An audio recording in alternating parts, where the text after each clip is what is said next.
Good evening, everybody. I'd like to welcome you to the City of Titusville City Council regular meeting scheduled August 12th, 2025 at 6:30. I'm going to call this meeting to order. And now we would like to do an invocation led by Senior Pastor Tom Porter from Temple Baptist Church. City Council, thank you. Thank you for allowing me to come. I love this city. Been here since 2000. Came here in 2000 from Lake Wales, Florida. I thought I was moving into a metropolis when I came here from Lake Wales. It's just small. And so y'all have a lot on your agenda. Let's ask the Lord to bless in this meeting. Father, we thank you so very much where your word tells us, your holy word tells us, let everything be done decently and in order. And so, Father, let us have ears to hear. Thank you that we have this opportunity as a community to come and stand before council and give our opinions, our grievances, whatever it is, to be heard. And we thank you for that privilege to have. So we ask for wisdom. We ask for discernment of this council. In Jesus' precious name, we pray all these things. Amen. Amen. Amen. Thank you very much, Pastor. All right. Can you please stand for the Pledge of Allegiance?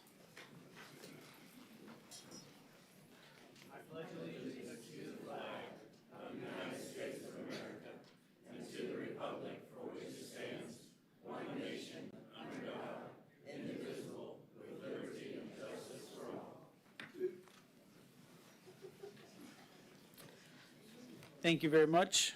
City Clerk. The following is the procedure for public comment and participation.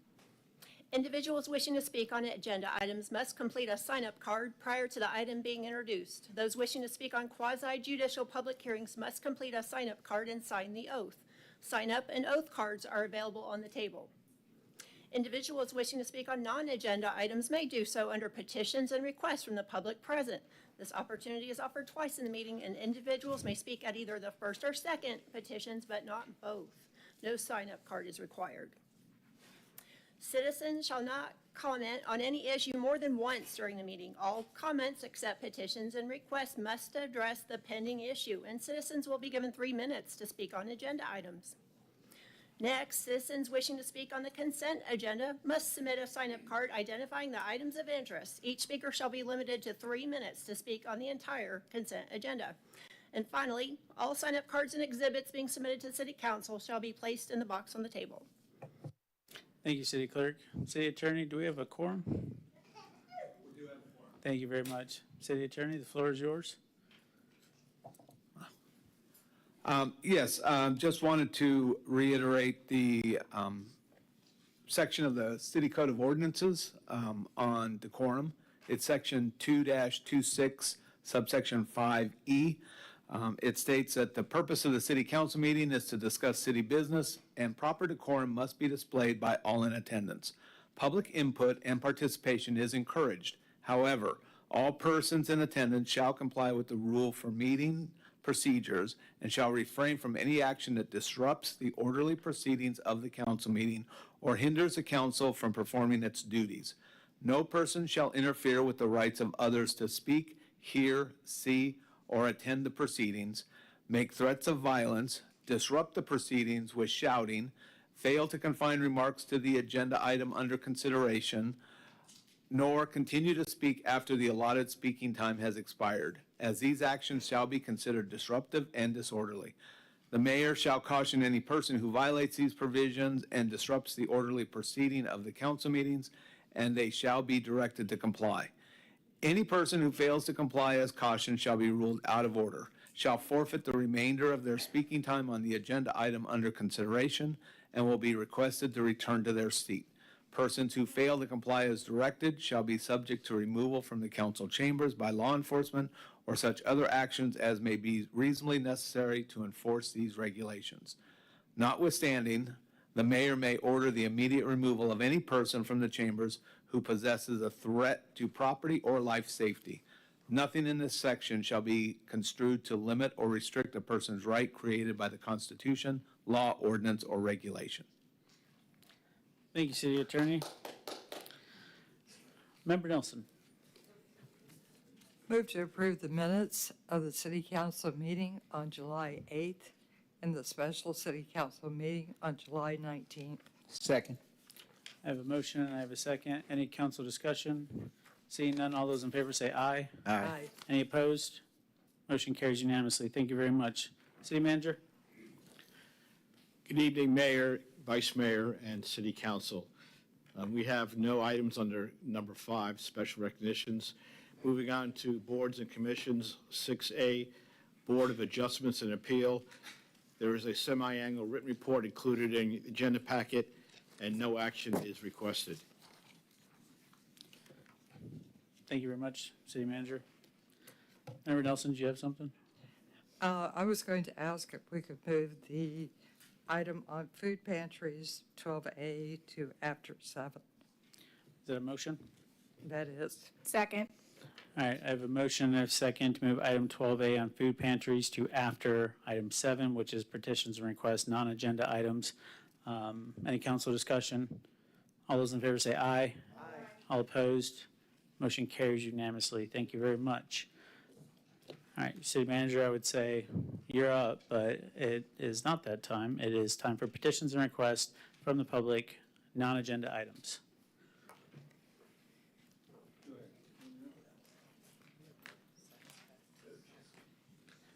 I don't have a rule for that. Dr. Kathleen O'Rourke. First of all, I just want to thank Mr. Abate for providing me information on the Flashpoint survey, which was advertised in the water bill for volunteers. And you know this is my field, and I just have to talk about it. So I'm going to give you a quick lesson in survey design. Basically, you want people who answer a survey to be like the residents of the underlying community that they represent.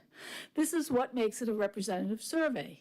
We can compare the people who answered the survey to the Titusville population to see how much it represented the citizens. We usually look at gender, age, race, ethnicity, and education, and these 5 things are chosen because the Census Bureau already collects information on that. It's free to the city, and they're good ways to look at the representativeness of a survey. So how did the Flashpoint survey and communication do? Pretty bad. Flashpoint only collected information in terms of the demographics on age and gender, so we really only know 2 things. We don't know if the people who volunteered the answer to the survey are like our community as a whole. And second, we can't see if there are differences in other things, like differences between Black residents and white residents in terms of their perception and needs. That's a bad design. 256 people answered the survey, and actually that number is pretty okay. 400 with a good survey would actually be adequate, so it isn't the number. So here's the good news. The survey pretty much had equal numbers of men and women, which reflected the community. Okay, that was the good news. Now we can move on to everything else. The age distribution of the respondents is way off, with very few young people in the age range of 20 to 34, and a whole lot of people, not surprisingly, over the age of 65. In Titusville, 22% of the people are aged 20 to 34, but only 7% of the survey respondents were that age. So you're missing the responses from basically parents of young children as well as young women and young men. In addition, 43% of the survey respondents were over 65 as compared to 29% in the Titusville population. So you have way too many older respondents for this, and I'm not against older people being one, but why does it matter?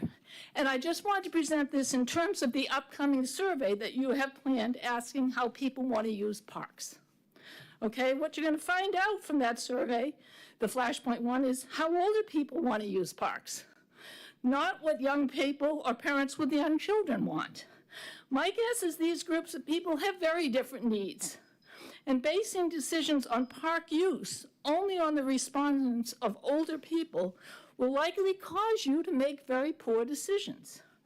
And if you want to know about desired park use by our Black community, you have absolutely no idea if their answers would be different than those of the white community or if they answered at all.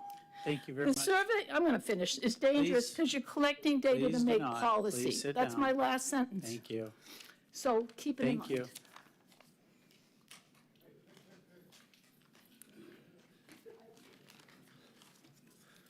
Greetings.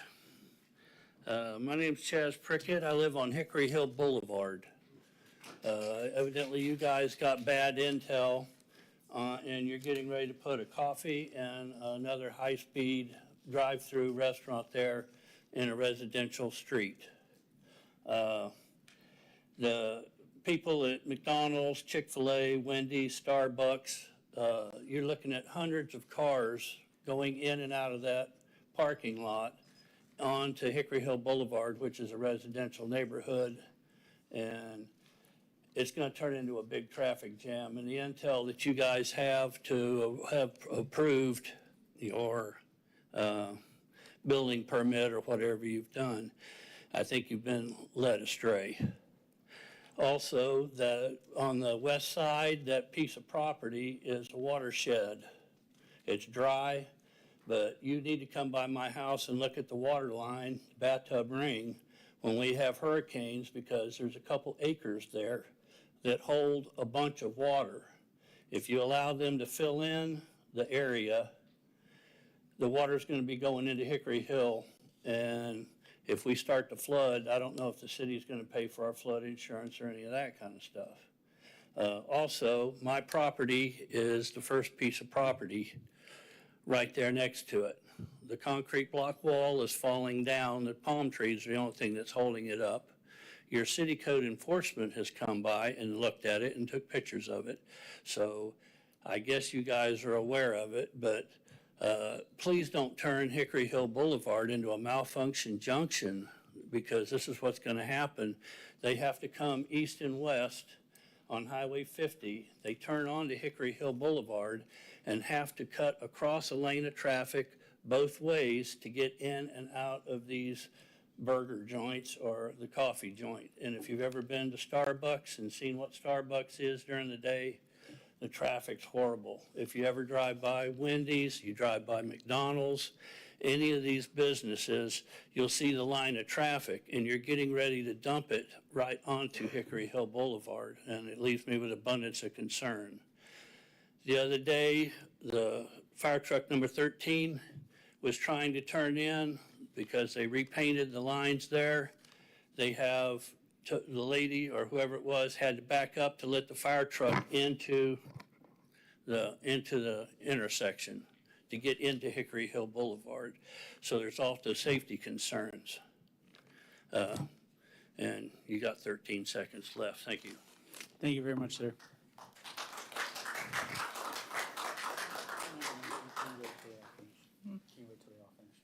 Hello, how are you guys? My name is Kendra Wilson. I've been a long-time resident of Titusville and a resident of Hickory Hill since 2015. I'm here to express concern about the proposed drive-through coffee development, likely a Dutch Bros, on 4530 Hickory Hill Boulevard. It's planned near the main entrance to our neighborhood off Cheney Highway. Although this isn't fast food, it's still a high-volume, quick turnover business that brings in steady vehicle traffic, especially during peak morning hours when many of us are commuting. This particular access point is a problem because it's directly next to the only traffic light controlled to Hickory Hill. That makes it the safest and most commonly used route in and out of our neighborhood. Introducing commercial drive-through traffic to that area on top of existing congestion from Cheney Highway will create backups, increase the chance of accidents, and may force frustrated drivers to cut through residential streets.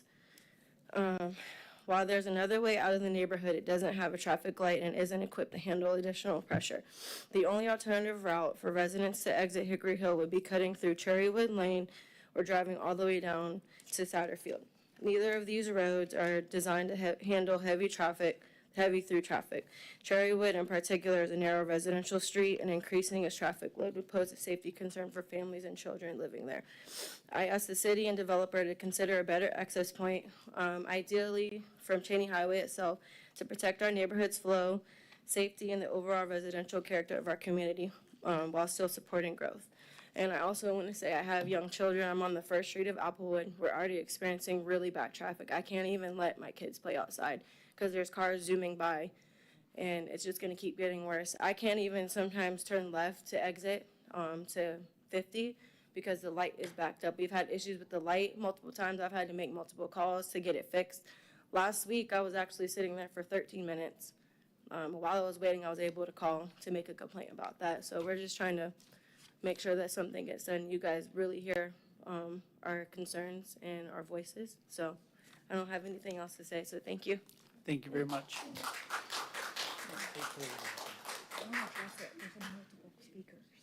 address it before. Good evening. My name is Stacy Hopper. I live at 2941 Mulberry Drive in Hickory Hill. I was on your website looking at the Dutch Brothers Coffee site plan, and it is zoomed in so far that I'm not able to tell where the access points are to the property. So my concern is that if Dutch Brothers becomes popular in the way that Starbucks is, that there will be people waiting, exiting on 50, coming down Hickory Hill, trying to turn left into Dutch Brothers. And so there will be all sorts of traffic that people will not be able to get around to actually get to their house. Now, on the way out, the people, if they're routed back out onto Hickory Hill Boulevard and not routed out onto US 1, then we will also be waiting for people that have already gotten their coffee to make a left. And I want to say thank you for calling about the light, because that has been a very difficult thing. I now time it when I'm sitting there. The Dutch Brothers coffee hours on the website are from 5 a.m. till 11 p.m. So this is not just a morning issue that we'll be having. This will be an issue that we will probably be experiencing all through the day. And, Friday and Saturday night. The one neighbor's going to hear, "Welcome to Dutch Brothers. How may I help you?" a million times because of where he is. So my concern is that the traffic is, and I don't know because I haven't been able to figure out the site plan. If you could please adjust the site plan on the website, and if you could, if it's not too late and the developer isn't already past the 60% design phase, could you encourage them to put most of their traffic back out onto US 1 and not onto Hickory Hill Boulevard? I'm sorry, thank you, yes. I mean, if they could Highway move it all the 50, way thank to you US very much. 1, that'd be even better, right? Yeah, wouldn't that be great? That would be great, thank you. All right, so by show of hands, if you're here about Dutch Brothers, can you raise your hand? Yeah. All right. Mr. Parrish, can you talk about the site plan and what's going on there, please? Thank you.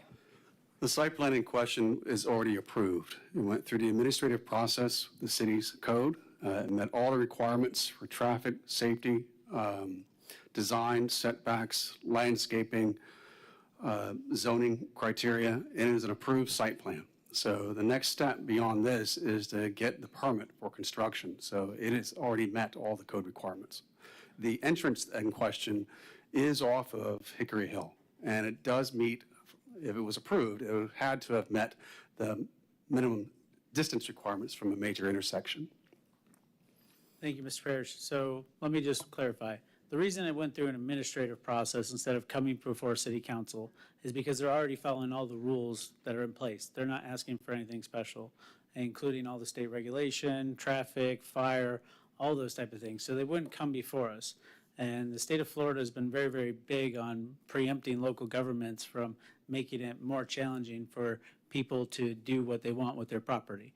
So we do the best we can to represent you all, but at the end of the day, if it's zoned commercial and they own it and they're building something commercial, there really ain't a whole lot we can do to stop them. Okay. Member Stokel.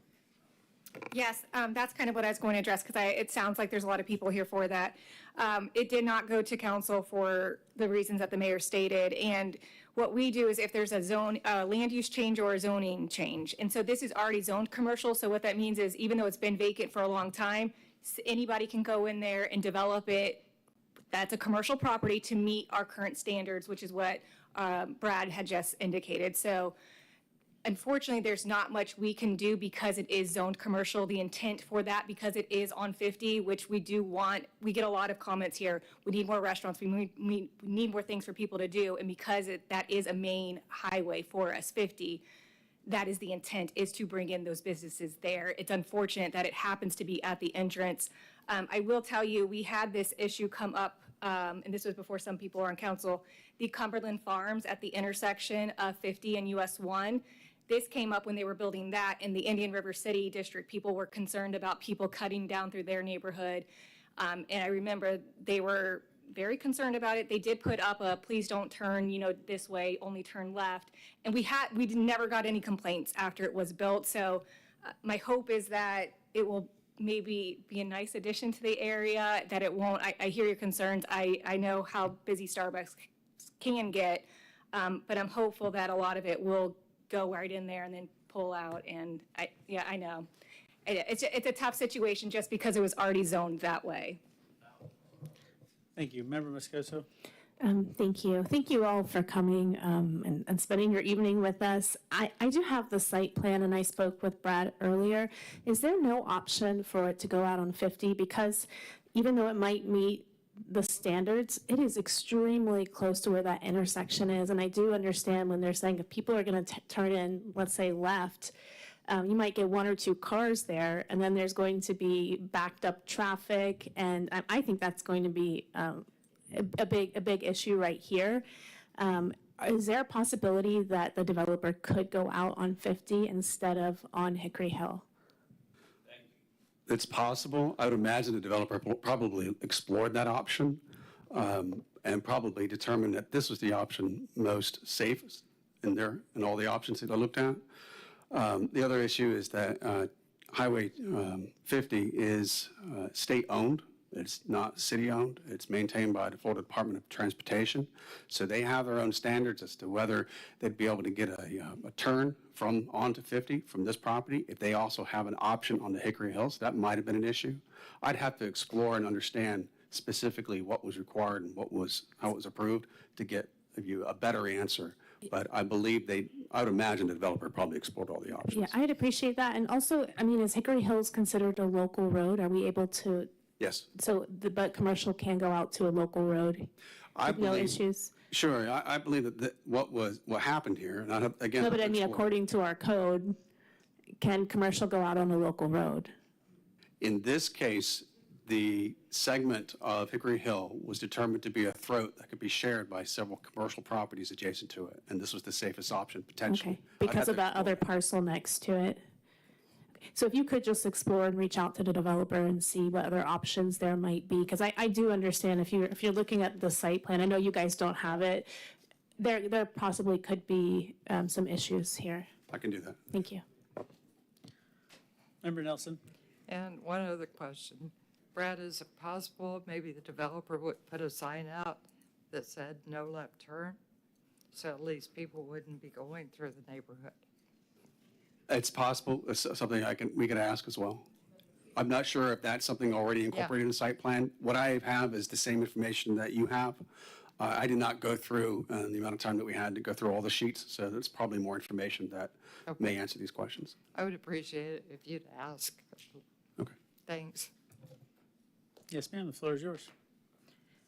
I'm here in regards to the Hickory Hill entrance there as well, specifically just on that safety aspect. There have been several people in that intersection just trying to cross the street, whether we're walking out of the neighborhood or someone on a bike that's almost been hit by a vehicle. My family and I also like to walk through there. We like to go get ice cream at Culver's. I'm not against the business being there, but specifically that entrance because the increase of car volume. And I don't want my kids to be hit by a car or anyone else's.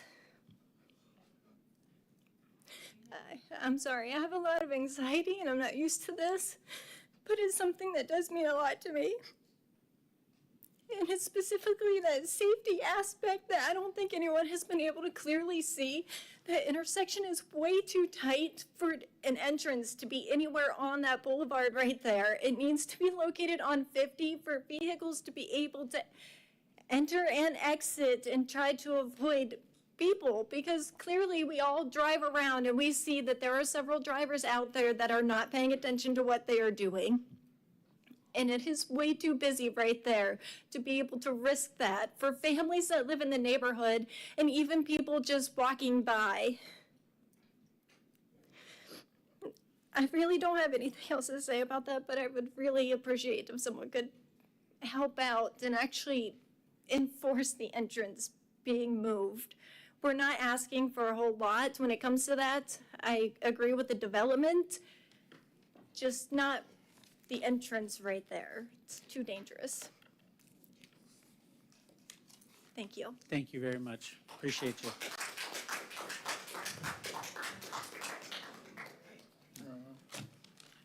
My name is Stan Johnston. You already know who I am, and you don't like me talking here. But I'm going to say Brad is wrong. As far as I know, I've been doing site plans and subdivisions throughout the city for years. And as far as I know, I don't see any reason why they can't access from State Road 50. Fact is, it looks like to me, if you go into Hickory Hills Boulevard, what you're doing, you're overloading that stoplight. So I don't know what happened, but if I were designing that, I would go through for a permit to go on State Road 50. It makes more sense to me. Of course, I don't agree with a lot of sense that our community development has. Mostly, in fact, nonsense. In fact, that's what I've come here for. I sent you an email. What's your name over here has it? And I've already sent it to you August 11th, and it says this. It says, a request for prayer for your repentance and resignation. That's 4 out of 5 council members. It's going to 4 out of 5 council members. You know who you are. I'm going to read this to you. It's very short. It says, I request your repentance and or resignation from your position of honor that you have betrayed, that you have betrayed. God disciplines those he loves. Doing this for you guys. You need to be disciplined. You're not doing it right. So here's the prayer. Lord, I pray for God's discipline to humble you, humble your evil and arrogance, to awaken you to God's will in this case. Not city's evil works of harming and spraying innocent people with sewage in public parks beginning December 2020 for about 4 months. You're neither a good shepherd, no, nor a good Samaritan, nor our neighbor. You're not a good neighbor either. When you promote evil as good, you are con artists, shysters, and fools to deliberately harm your minions, and someone called them a peanut gallery, with harmful sewage. And I put an amen on that. So that's the prayer. This has to do with what you've seen many times, Mayor, spraying people with sewage. point of order. Okay, If I ma'am. recall right, the signs are supposed to be in the back. You are correct. Wait, I'm up front right now. Yeah, but you're blocking other No, people. wait, when people come up, they bring for signs. Yeah. It's not per the rules. What? Not per the rules. No, wait a second. No, I'm not displaying a sign, I'm coming here. Okay, I'll put it, look here. Put it on me. Oh. There. Whoops. It's not working very well. But anyhow, there it is. There's my sign. So you can look at it. Y'all can look at it too. Okay? It's legal. It's legal right here. Amen. Liberty and justice. Thank you all very for much people for your in time, Titusville. Mr. Johnson. Thank you. Thank you.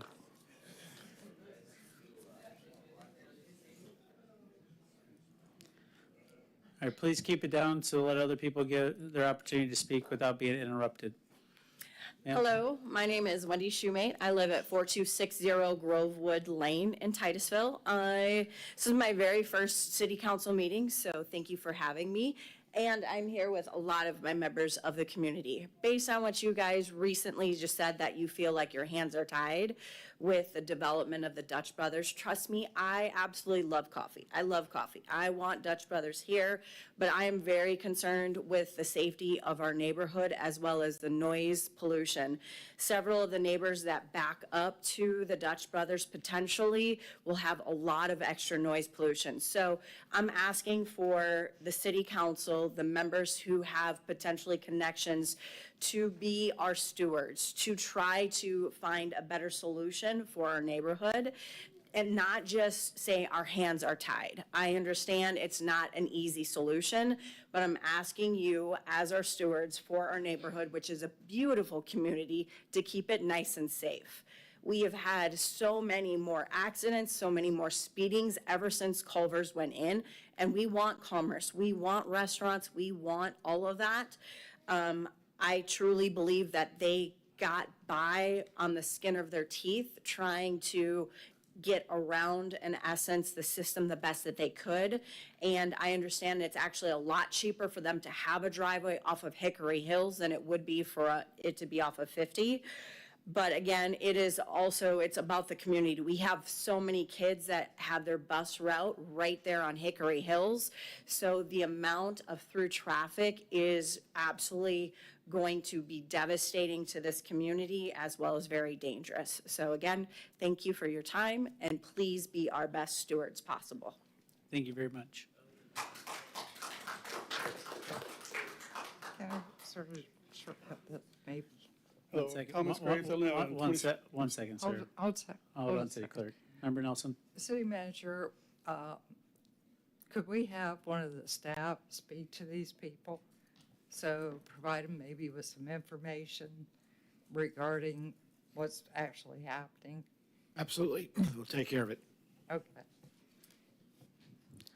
Go ahead, sir. Yeah, Thomas Graves, I live in 2604 Applewood Drive, 1 block north of Highway 50 in Hickory Hill. And I echo my neighbors and community members' feelings. I moved to Central Florida in '69, lived in Kissimmee, Orlando, recently in St. Cloud.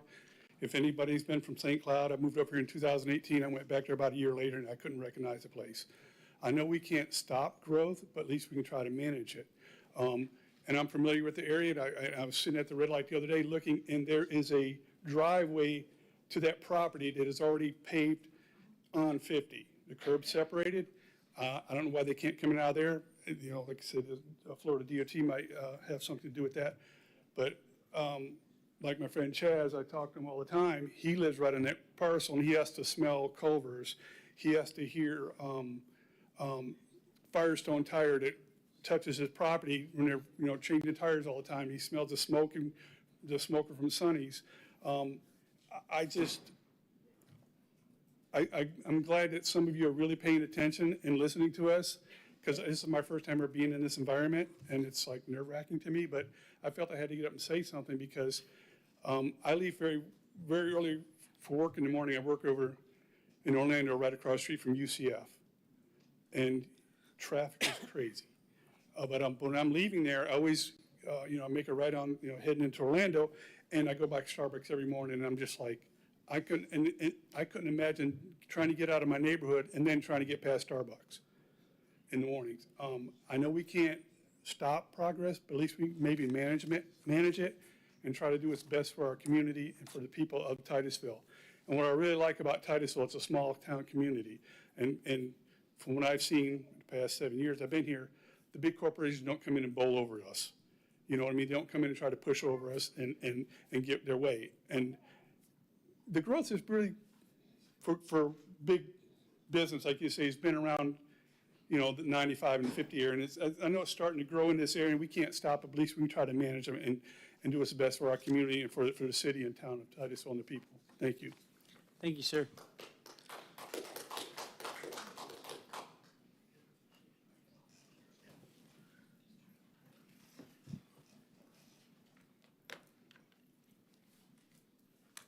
Good evening. I'm Sally Osgood. I live at 2540 Longwood Court in Titusville in Hickory Hills Development. I am also here for the Dutch Brothers Coffee Shop. I have absolutely no problem with having new companies and businesses come in. But if you look on 50, there is, as the gentleman just said, a apron that already enters into that property. That's where it should come in and go out, because it is unfair to the people who have been in Hickory Hills for a long period of time and are used to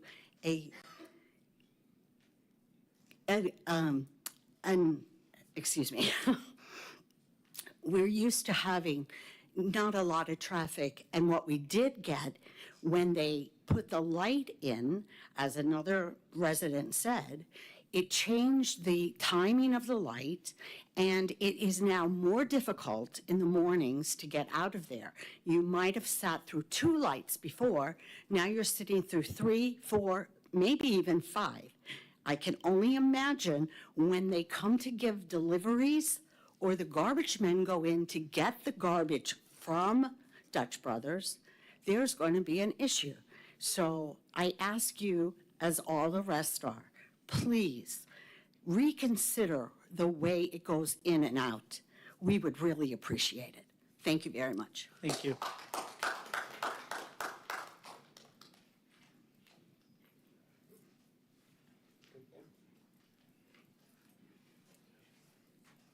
Charles Carpenter, 3935 Hickory Hill.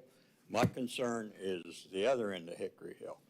The cut-through traffic from 405 just keeps continually, over the years, gets a lot worse. And I notice the road street is disintegrating, from all the traffic. And they come through there really fast through the afternoon. You got trucks delivery, you got all the lawn people with trailers. So the road's going quick, plus you're getting all the extra traffic, people cutting through. And I believe when they get the coffee shop or whatever open, a lot more traffic will be coming down that way rather than to go around 405 and in. So thank you for hearing. Thank you very much.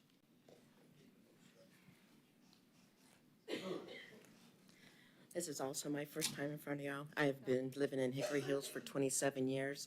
I've seen the changes come and go and the slowdown of the light. But I want to ask, do you know how many people it affects? It lives in Hickory Hills, how many houses that we use that front entrance getting in and out. We count on the emergency people being able to come in and get out of there.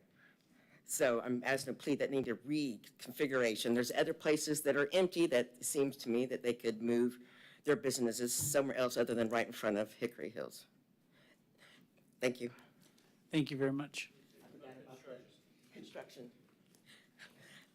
Oops, construction. Whenever they start doing the construction, how's that more going to even affect those people trying to get in and out of that area?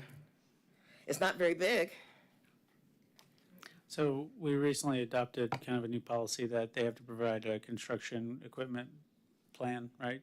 That's not effective yet, but there is an ordinance in draft. It's coming. Thank you.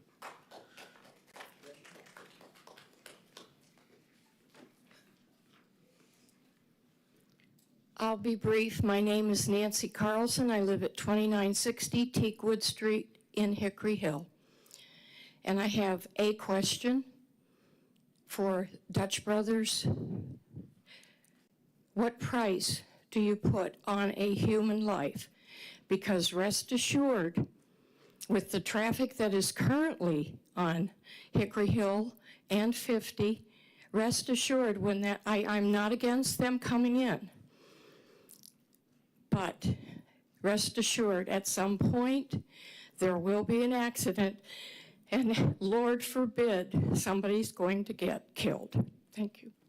Thank you very much.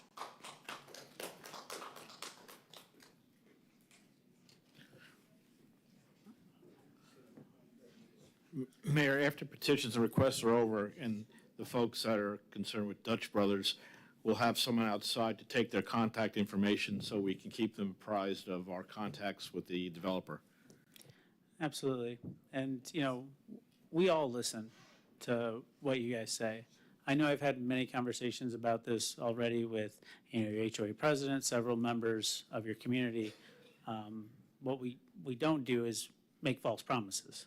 So I'm going to tell you the truth, no matter what, and let you know that we're going to do everything we can to try to fix it. But at the end of the day, we have some limitations. So I'm not going to grandstand and tell you I'm going to wave a magic wand and get your concerns addressed. We're going to definitely do what we can. But we definitely appreciate you guys coming in and sharing this information because, I can turn around and also take clips of this and show it right to the developer of Dutch Brothers. And I can tell them this is what our citizens are concerned about. So we will definitely be passing that along. I will definitely sit them down if I need to and let them know your concerns. And again, to that whole piece of driveway that might be off 50, I don't know if that's on their parcel or not. So, but we can look at that as well. So I appreciate you guys. Anybody else for petitions and requests? Seeing none, we're moving on. Oh, you got one for petitions and requests? I'm sorry, I did not see you out of the corner of my eye.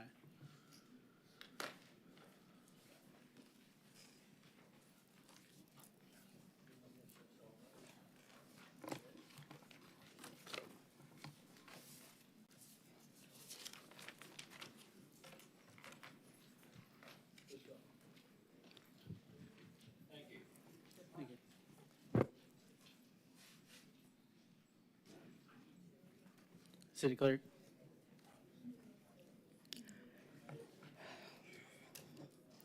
Officer Baez, Officer Chivez Baez say no to the reinstatement of Officer Baez. Activist, friend, leader Dwight Siegler shared Officer Baez of Titusville Police Department. December 11th, 2018, Baez fired 6 rounds through his patrol car windshield, striking the caller to 911 in the elbow. The victim had no weapon. The object in his hand was a cell phone, not a gun. The FDLE investigated and ruled the shooting lawful, citing Baez's stated belief that the man had a handgun. Baez was placed on paid administrative leave and returned to duty in February 2019. His disciplinary record continued to grow after he transferred to the Titusville Police Department in 2020. June 11th, 2021, he backed his patrol car into a parked sedan after removing his seatbelt, another avoidable incident on his record. April 6, 2022, Baez failed to respond to multiple radio calls and did not notify dispatch that he was out of his vehicle on foot, prompting unnecessary concern and gathering of other officers. September 21st, 2022, Baez struck a concrete culvert with his patrol vehicle, causing significant damage that rendered the car inoperable and prevented him from engaging in an active vehicle pursuit. October 27th, 2022, Baez conducted a traffic stop in which he used an argumentative tone, repeatedly calling the driver OG, and kept him in handcuffs for an extended period. On January 25th, 2023, Baez failed to submit narcotics evidence at the end of his shift, a violation of department policies. February 7th, 2025, Baez chased Shamarie Charles, firing 16 shots in a neighborhood of families with 10 bullets entering Chamarie's back. He died at the scene. Stop killing us. Someone running away from you is not a threat to anyone. Shooting someone from the inside of your patrol car's windshield whom called you for help is ratchet. Stop killing us. Who do you call when the murderer has a badge? Stop killing us. Are you as city council members aware of Titusville Police Department's involvement in not only the arrest and confiscation of illegal drugs in the city of Titusville, but also the distribution? Thank you very much.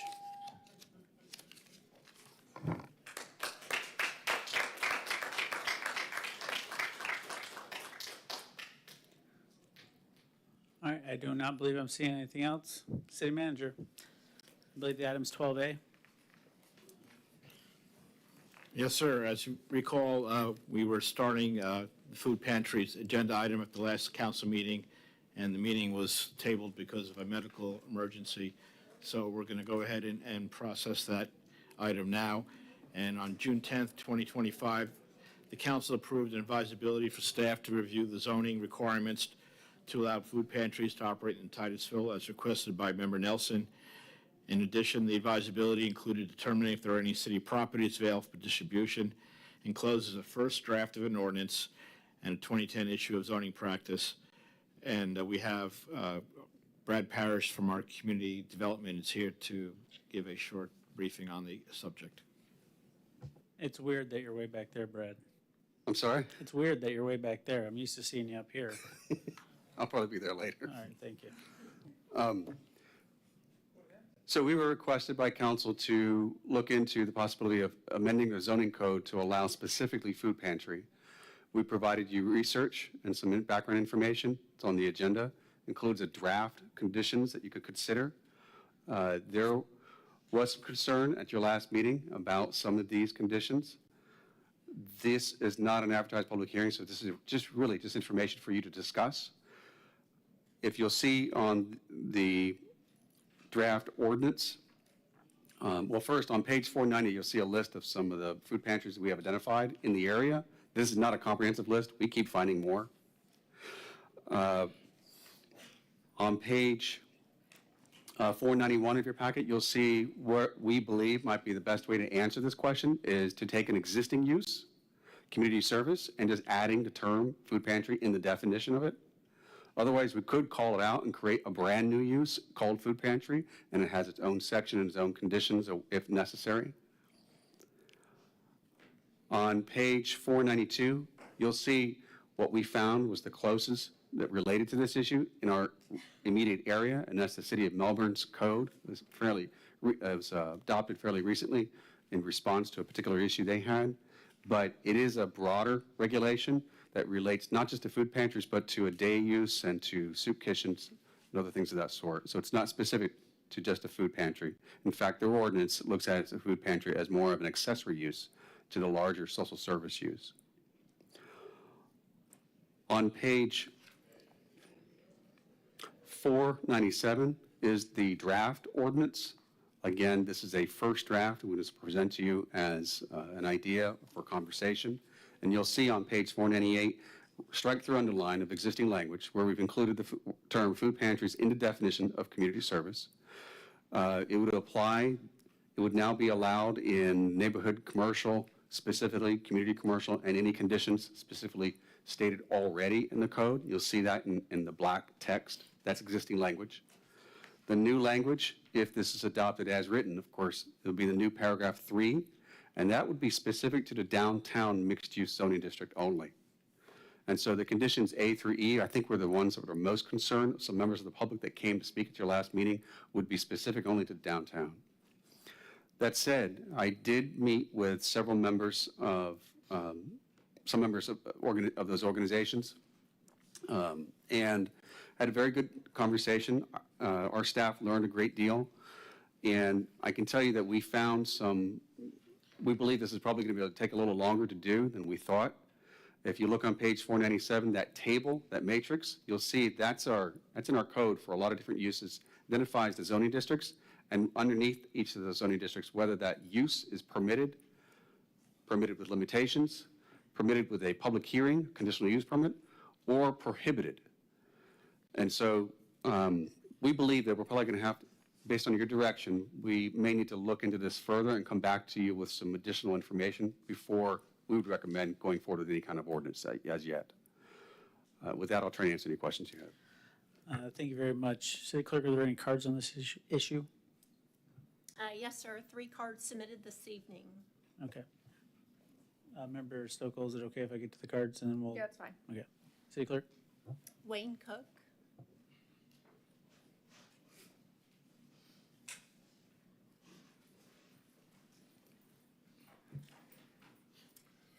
Good evening. I'm the pastor at First United Methodist Church, and as you may know, we have just allied with North Brevard Charities to amp up the food bank, food pantry that we've had for several years. I read at, not read closely, but I read at the information this afternoon that the gentleman referred to, which brought up Daily Bread in Melbourne. First point I want to make is Daily Bread was primarily a soup kitchen. I have been privileged to volunteer both in soup kitchens and in food pantries, and they are not the same thing. It would be like comparing a local restaurant to a local grocery store. They are not the same thing. The food pantries, as we operate, people enter, receive a bag of food, and leave. They're not waiting around. They're not standing in line. They're entering and leaving. As I read, I have concerns about where they're located as a pastor, because I'm pretty sure many of these are run by churches, which are in residential areas. To prohibit them from being in a residential area where a church is could be considered denying someone's practice of their religion, because in Matthew 25, we are told that part of our responsibilities as Christians is to feed the hungry and clothe the naked, which is a different issue. However, with the proposed ordinance as written, we have to be 500 feet from the corner of our property, and I'm not sure if that is to a residentially zoned area or to a residence, which even in downtown where we are located in a commercial building, we are within 500 feet of a residence. The second thing is the concern I have It wasn't stated what the security would need to be. I understand security at a soup kitchen because people are remaining there for an hour or more and waiting outside. This is not the situation at a food pantry. People are coming, people are going. We have run a food pantry out of our church office for probably 15 to 20 years. We have experienced zero problems. That's not to say we haven't had disagreements with people who have come in, but we've never had to call the police. We've never had to physically remove somebody from our location. To just give you an idea, 13% of Brevard County is food insecure. The churches in this county who are giving out food to the poor, not homeless, the poor who are housed in our community, in addition to homeless, are very few who come to the food pantry. They come to other things. These people need it. They're our neighbors, and we don't ever know who it is that may be going to the local food pantry and relying on that. Thank you very much, Pastor. Appreciate you coming in. And just to reiterate the history, you know, obviously, you know, Ms. Monifa there had some challenges because somebody, you know, said she can't operate a food pantry where she was located. And unfortunately, then we uncovered that no zoning district allowed for a food pantry. So technically, they're all not permitted, right? So we're still trying to figure this out to make sure how we can not interrupt the services being provided. That's why it's important when it first came as a draft to us. I don't think anybody on council liked it. We said, hey, go out and talk to all the food pantry providers, figure out what we can do to make this work. And obviously, this is the second iteration of that. It is not, hey, we're even voting on this now. In terms of first hearing, second hearing. So we still got a lot of work to do. I know Brad and his team met with Second Harvest last week. I'm meeting with them this week, you know, to talk about various different practices about how we can make this work. But Brad, can you speak on the church aspect of this? Like, if it is a church congregation, what rules would apply and not apply? Currently? Yeah. So this is something we've been learning about, that we've been finding food pantries come in all different shapes and sizes, and they've been approved in a variety of different ways over the years. Some of them through a conditional use permit associated with maybe a church, some not, some are standalone, and they are approved in different zoning districts under different uses. So there have been some creative ways that they've been approved or permitted, either related to or consistent as or similar to a retail use or distribution use, whatever that might be, depending on exactly what they're trying to do. So as we have been learning, they can come in standalone buildings, they can be in part of a retail center, they can be in a church, they can be a distribution warehouse, they can be a place where they only distribute and they don't invite the public.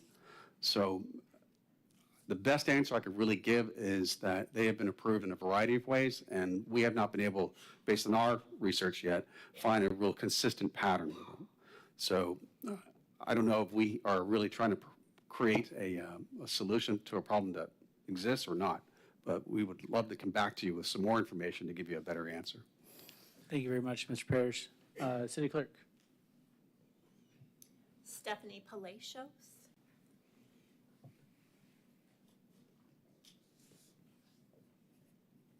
Good evening. My name is Stephanie Palacios, and I'm the Director of Government Relations at Second Harvest Food Bank of Central Florida.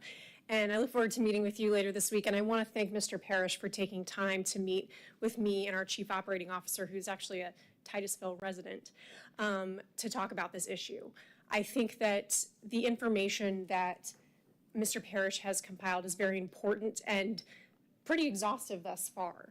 But he's right. Our pantries are pretty diverse. Some of them are quite small, and many of the pantries, 11 of them within the city of Titusville, get a majority of their food from Second Harvest Food Bank. If you're not familiar with us, we are the largest hunger relief organization in Central Florida. Last year, pantries in the city of Titusville distributed over 500,000 meals to city residents. They are providing an essential service to your constituents, and we're here to help you in brainstorming some ways to ensure that they're properly zoned and can still serve your constituents. So I'm here as a resource. I'm happy to share my information. I know that Mayor Connors has my information and Mr. Parrish does too, but please use the food bank as a resource. We're here to support our pantries and to support you going forward. Thank you very much. City Clerk? Dan Johnston.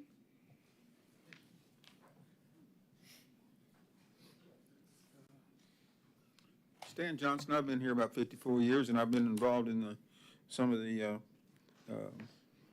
feeding people under the bridge, and Sandpoint Park, and church involvement and so forth, even at the Wayne Cook's church. So I'm concerned about what's going on even in our city. Is that we've had a Salvation Army when I came here in 1970. It had a place for people to stay overnight and so forth, and they fed them and so forth. And it's gone. It's gone. But when it went, what they did is they built a kitchen. They built a building for kitchen so that they could feed the needy. It was just built a few years ago. It's gone.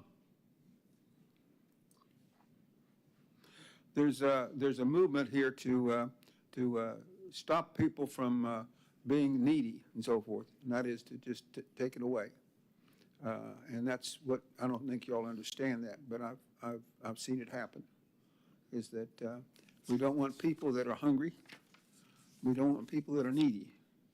We want a clean town. And that's the way it is with a lot of people.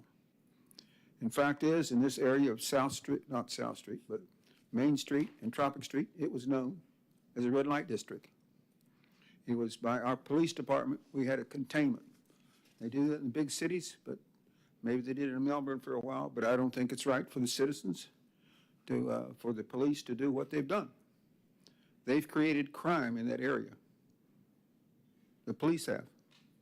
And I know that they would pick up people there and they'd question them, interrogate them for other problems in our society, drugs and so forth like that. So it's an area of you know, you live in an area, and by golly, it's made into a red light district by police enforcement. I don't think that's right. So I'm just sharing with you, there's a lot of things that the city of Titusville does I think are wrong. And I'm very sorry about Salvation Army. You ran it into the ground. City ran the Salvation Army in the ground. Thank you. Thank you. Any other cards, City Clerk? Yes, sir. An additional card was submitted. Yeah. Can you call the card, please? Darsha Bear, excuse me. My name is Darcia Bayer. I'm actually speaking on behalf of Gina. I got a text message that she was running late, and I asked a friend if she wanted me to say something. She said, Mr. Parrish, it was really nice meeting you last week. She said that she is looking forward to having the council join on August 22nd at their next distribution. She said the ideal time would be from 10 a.m. to 3 p.m., and she looks forward to seeing all of you there. Thank you. City Clerk, just confirm, no more cards, right? That's correct. All right, thank you. Member Stokel. Thank you. Brad, just to clarify, I think this issue got brought up because there was a church in our downtown area that wanted to expand their food pantry into a separate building. Is that correct? Well, Partially? Well, we received a request directly from council to address this. We didn't bring the issue up to council, but we did, prior to that meeting, did receive a request to have a food pantry to relocate from a church in the downtown to a retail center in one of the units. We did look at the code to see if there was something called out that could really allow that. We started researching how the original one got there, business tax receipts. We were still investigating that, and when we received your request to address this with an ordinance. And thank you for that. That provides, I think, the history for where I would like to go with this. being that, one, I don't think that there's any issue with them operating within churches. I think that that should and still will continue to happen. That should not be the churches should be able to do what they need to do. My question or concern is I don't want to try to fix a problem that we don't have, and I feel like that's what I'm hearing. And because of this issue and they want to move in a separate location, I'm almost leaning toward, one, I definitely don't want to have all these regulations on needs to be this many feet away, it needs to have an indoor waiting area, only these certain hours, because I think we all probably received emails and communications that those would not be beneficial. What I'm leaning toward is if this is something that somebody does want to do and move into another space in the downtown area, is looking at maybe addressing only the downtown mixed use area, maybe doing, I appreciated the table saying, yes, you could do this, it's a limited use in this area if you wanted. But beyond that, I just don't think, I feel like it's too much to try to get in there. I know why Melbourne has theirs, I just don't think we have issues right now. And so I'd like to move forward, and I appreciate the partnership with the church and North Brevard Charities. I think that's great, and I want them to be able to do what they need to, but I don't want to impact. I've had 0 complaints on food pantries, and I don't want to hurt that. So that's kind of the direction I would like to move in. Member Moscoso. Yeah, I would echo everything that Member Stokel said. Before moving over to Titusville, I worked with an organization that partnered with Second Harvest, and we did run a food pantry, and it ran in a variety of ways. We had a drive-through. It was amazing, and so even looking at it being 500 feet from a residential district, I mean, people. We don't want to create barriers for people to get food, and so that's where people are. That's where the need is, and in these neighborhoods. And so, I would agree. I don't really want to touch this at this moment. I don't want to create a bigger issue. And so, if we could just look at this one downtown use with United Methodist and move forward and try to work that out so that we can continue. Is that United Methodist? Could I speak to that again, please? I'm sorry, sir. I'm sorry, sir. You can't. Yeah. I just want to answer some questions y'all were bringing up. I understand. I'm getting ready to answer those questions. Anyway, so I'll just echo what Member Stokel said. I'd rather just, if this is, and I'll let you speak to that as well, but just to kind of let it go. And Thank you, Member Moscoso. Member Nelson. Okay, I get to answer some of the questions. Someone came to me, and North Brevard Charities wanted to partner with the church and run a food pantry.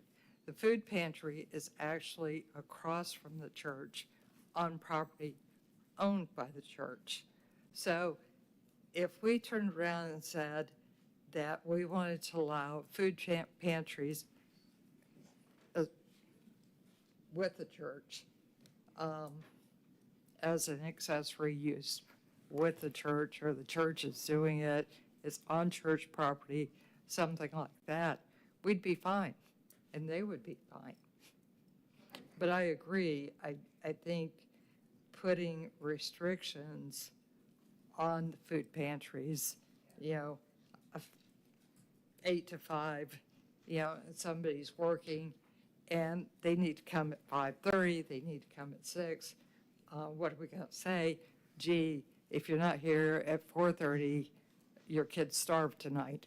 I mean, we can't do that. So, or, your food pantry is 500 feet from a house.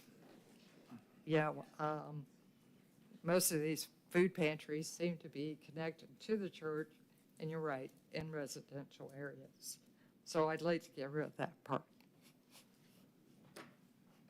Did I answer it all? Okay. Okay. Thank you, Member Nelson. Mr. Parrish, why can't North Brevard Charities open up a food pantry at their office on Hopkins? I'd have to look at their situation specifically, but I know that this is in the Indian River City neighborhood.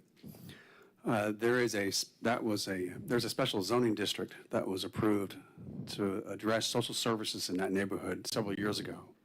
And it actually grandfathered what's there now, but prohibits their expansion in that particular neighborhood. And from what I understand, 2010 to 2012, there was a community plan with a zoning ordinance that was adopted in response to some concerns from members of the residents in that neighborhood.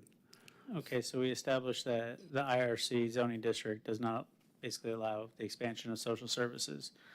So what districts, zoning districts, are food pantries allowed to currently operate in?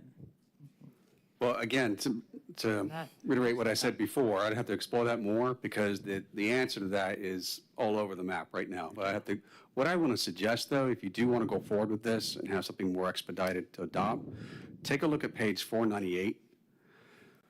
Instead of coming up with these conditions that were considered from other jurisdictions that we were looking at, maybe just utilize what we have now. And you'll see under paragraph C, 1 and 2. And you see what I'm talking about there. In the neighborhood commercial zoning district and in the regional mixed use zoning district, there are specific standards there for community service. 50 feet from any abutting residential zoning, and then there's a landscape buffer. Or you could go with paragraph 2, which is an existing condition for community services uses in the community commercial zoning district, which is a 25-foot distance, and that's it. So those are conditions that are specifically stated for the use, community service. And if you look at the definition, it includes a lot of different nonprofit, public-type uses in there. And if we add the words food pantry as part of that definition, it will be captured in one of those conditions. We could probably address it where in the downtown, we would treat it no different than the community commercial zoning district. So if you'd like to expedite this, that's one idea I can suggest to you, to come up with something very quick so that this can be adopted expeditiously. Otherwise, if you want to see more information, more research, I'd have some more time to be able to put all that together. Because if we come up with something more specific like we have here, I think there's a potential of creating a non-conforming use with an existing food pantry. Thank you, Mr. Parrish. Vice Mayor Cole. You know, I'm of the opinion that if it ain't broke, don't fix it. I don't think there's a problem because of the problem that we do have with people needing food. And I've worked in food pantries and I've worked in kitchens, and I thought North Brevard had a pantry because we used to give out food there for our Rotary Club. Someone complained about it. Someone complained about it. Okay, I would almost be of an ilk that I would say grandfather the food pantries that are there where they are, and as we move forward and get requests, then we work out something. I just can't see us putting any restrictions on people that are doing good in our community. Thank you, Vice Mayor Cole. And that was why I specifically asked the question to Mr. Parrish is, you know, I keep hearing this, if it ain't broke, let's not cause any more problems. But we do have a problem. And it's the fact that food pantries are not able to really operate within our city limits as it currently sits. So I want to make sure that we realize that we're addressing the problem, we're solving the problem of making sure that these organizations can continue to operate in our community. Member Nelson. So Brad, does this work? If we just turn around and say downtown mixed use district, food pantries are permitted when they are operated in conjunction with a religious organization or by a religious organization / church. We would have to explore that and come back to you, because definitely we'd have to consult with legal opinion on that. But it's something we can come back to you with a response as based on and give you our findings. So go over again what you're proposing. The to quick fast option, track. yeah. Sure. What I believe might be the quick option, and again, I'll have to come back to you with, our findings to see if this really would work. If you look on page 498, Okay. just add in the word, the zoning district DMU under paragraph 2. So we'll treat them no different than if they were permitted in a community commercial zoning district. And then I'll also look into see where they're located and if they're specifically prohibited in those zoning districts to see if there's a way to maybe add in here that they be permitted. We did notice that, that if this ordinance is adopted as written here, that one particular very significant food pantry is located in one of our public zoning districts, Right. potentially could be become non-conforming. So that's something we would need to address as well. Okay. And I think we can do that with your direction. Yep.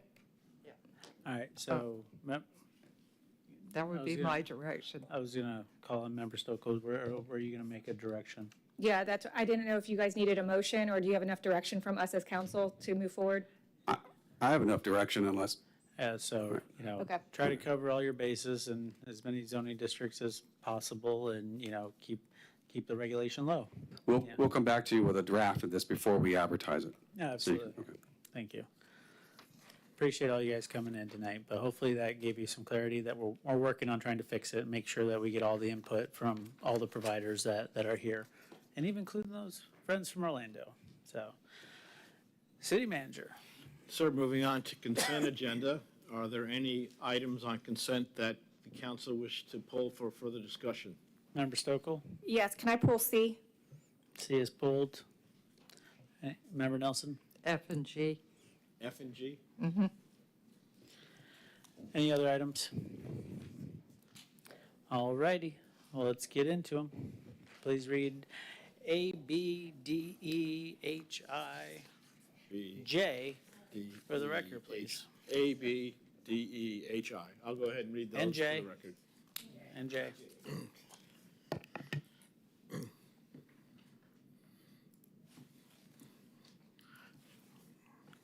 Item 8A, report, or Hurricane Nicole Hazard Mitigation Grant Program, Records Annex Generator.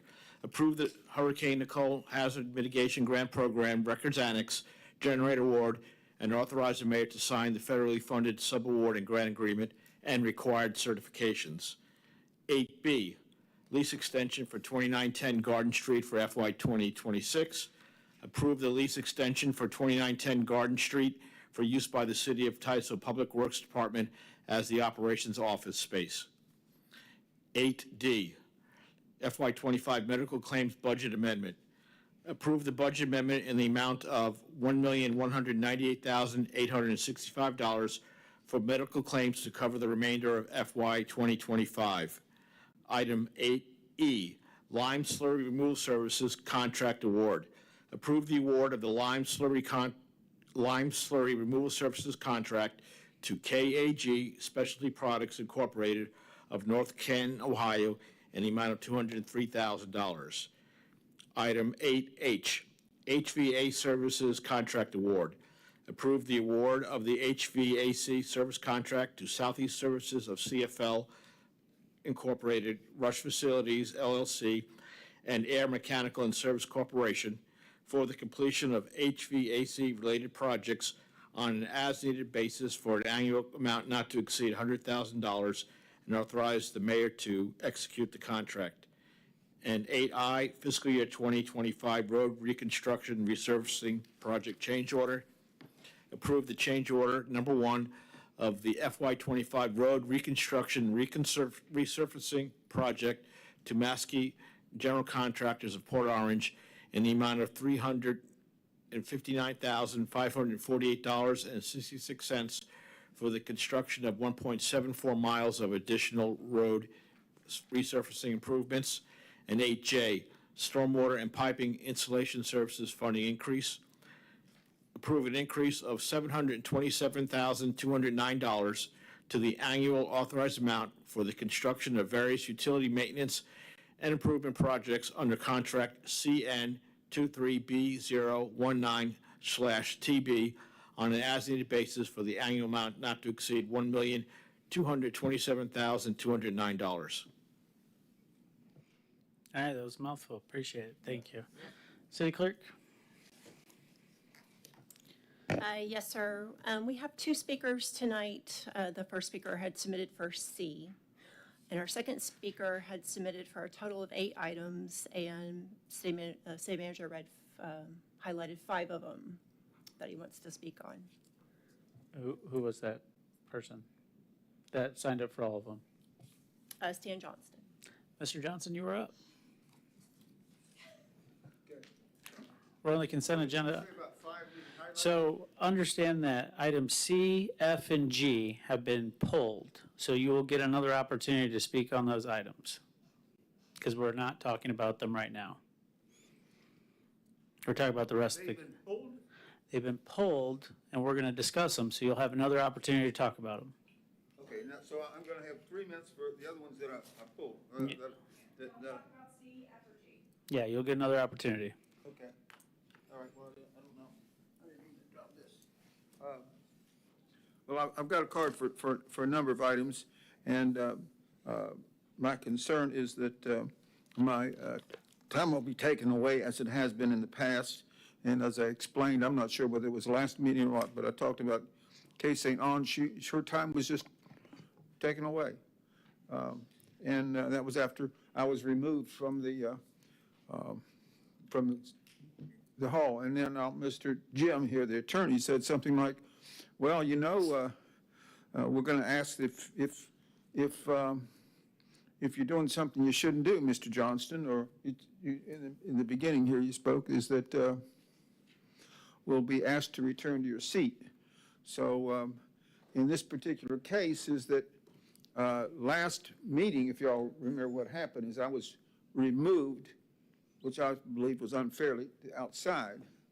And I was able to convince John to somehow, police officer, I got back in. Well, when I got back in, my attorney says, Mr. Mayor, well, point of order, you're not talking about anything pertaining to the consent agenda.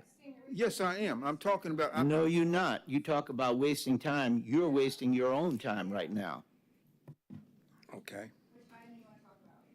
Well, I got several of them. I have 8A, B, C, and actually I'm approving of these 8A, B, C, I, and I. So I'm approving of, but the thing is, it seems like when I come here, I'd like to know if I'm going to get my time or not, or if I'm going to be kicked out. And I think that's really a part of me speaking here. Okay. Well, I would like what you to do is instead if you don't think I'm on topic, think very clearly. Is it a possibility maybe that Mr. Connors should recuse himself? Because absolutely, there's a number of times that I have been removed. I've been told that I was not on topic when I was on topic, and that's what happened last time.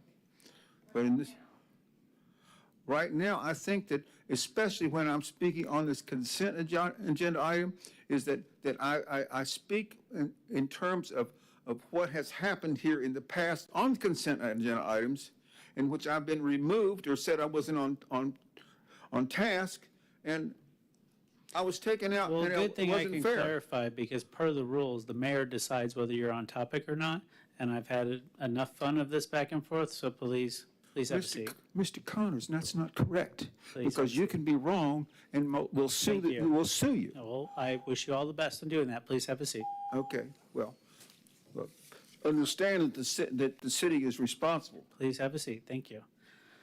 And City Clerk, I believe you did mention that there was another card, but it was for C? Yes, sir. Okay, well, C, we're holding on. Hold off. We're not to C. We're still on the other consent agenda items. C was pulled. All right, City Council. Any discussion on the other items, A, B, D, E, H, I, J? Did I get a motion? What is that? Am I having a stroke? Okay. Move to approve consent agenda items A, B, D, E, H, I, and J. Second. I have a motion and I have a second. All those in favor say aye. Aye. All opposed? Motion carries unanimously. Thank you very much. Now we're on to 8C. City Manager? 8C is a code enforcement lien reduction request for 2110 South Louisiana Street, and it's approved the special magistrate's recommendation for a code enforcement lien reduction to the amount of $3,000 plus $198.97 in city costs for a total of $3,100 $98.97 and payable to the City of Titusville within 90 days. Thank you, City Manager. City Clerk. Yes, sir. Two speakers. The first is Carl Prete.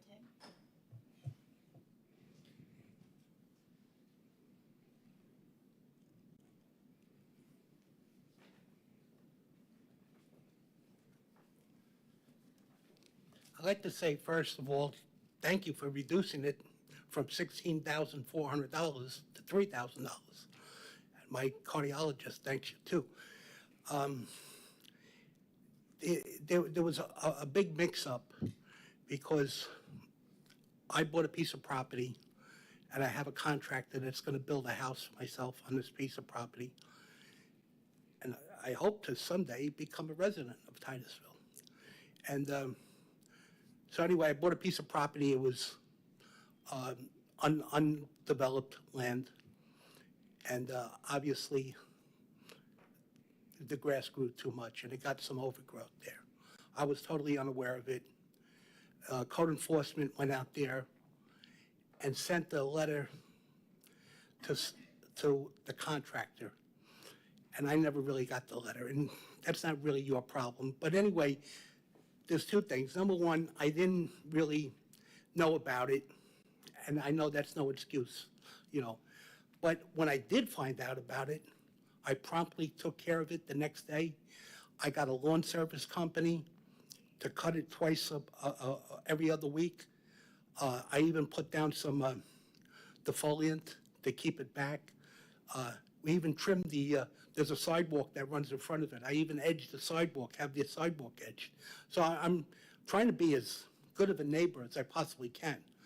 So, like I said, I thank you very much for reducing the fine to only $3,169 or something like that. But I think I'm here to ask for a little more leniency. $3,000 is a lot of money, you know. And if there's anything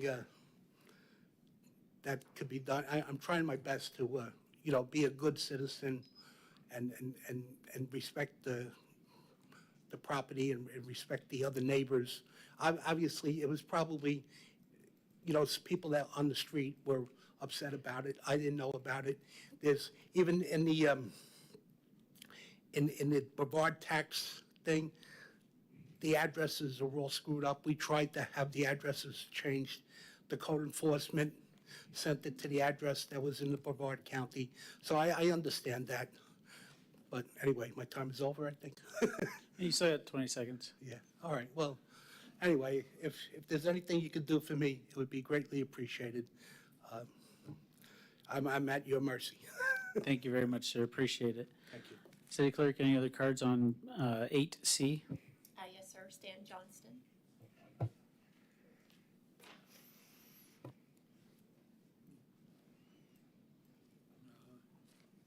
My name is Stan Johnston. I guess I'm going to get 3 minutes on this unless you don't like what I say. But this is code enforcement, and I'm not against this, not at all. In fact, maybe that's what should be done, what he just said, and that is to even lower it more than what you're doing, because of all kinds of things that happen. I see in law enforcement some horrible things that happen, like I was considered a homeless person and put in jail, and I didn't get my court appearance, so the police tried to charge me again for missing a court date. So that wasn't homeless, but anyhow, that's something else. Code enforcement. The thing is that I would like to see code enforcement in a number of things, and I've talked to Mr. Tolson about this, and there's so many times he can't do a thing for me, so I've called the chief of police. I said, can you report these? I guess he said he can if he wants to. And then so I talked to the state attorney, that was Archer, and he said, well, my goodness, is that he can't stop the city from breaking the law unless he gets a police report. So again, I talked to chief of police, and he says he's not going to report this, the city. Point of order. This is code Mr. Mayor. enforcement. Yes, No, you're not speaking to the item that we're talking I'm about. approving of it. But you're still not speaking to it. You're off topic again. Well, this is about code enforcement. It doesn't matter if it's about code enforcement. We're talking about the special magistrate reduction of fines for a specific property. Didn't I tell you what I said my position was? Yeah, that doesn't mean It's you even- get the next she- 3 she minutes to even talk has it, about says I whatever you approve want. it. But that doesn't mean you can talk 3 minutes if you're going to talk about something other than what the item is outlined on the consent agenda. Well, I think it's related. In other words, what the government does, I believe it's related. But I think that Mr. Tolson's doing a good job. Thank you, Mr. Johnson. Any other cards? No, sir. All right. Vice Mayor Cole? Yeah, I do have a question of the owner of the property. Well, I can ask Mr. Tolson, how long was this going on with the letters going out? I know he said he wasn't getting them, but what was the duration of time on that? Well, it was probably close to 6 months. But the problem was, and he didn't actually get to what that issue was, is we were providing notice to DWB Developers, Inc., and the registered agent. The respondent in this case, Mr. Del Prete, is a member of DWB Developers. But they were signing for every certified mail we sent. We had good service throughout the whole process. Unfortunately, they were not passing it on to the owner. Once he did get it, he did take immediate action, just as he said, and hasn't been an issue since. Member Nelson? I appreciate what he was saying, and I appreciate your telling us that he immediately took action. My suggestion is going to be that we reduce it to $1,500 plus cost. That seems fair. Member Nelson? Member Stokel? Yeah, my question was, where did the 3,000 amount come from? Was it just an arbitrary number from the magistrate, or? No, ma'am, there's a set criteria of 8 particular items that he goes through. Okay. He heard testimony to include what I've just passed on to y'all. Okay, and then just weighed those options. And to he come up- weighed that, and that was Okay. the amount he reduced it to, ma'am. Okay, yeah, and I'm fine with Member Nelson's point. I'm fine with even just fees, quite frankly, because my position on this has always been to get people into compliance.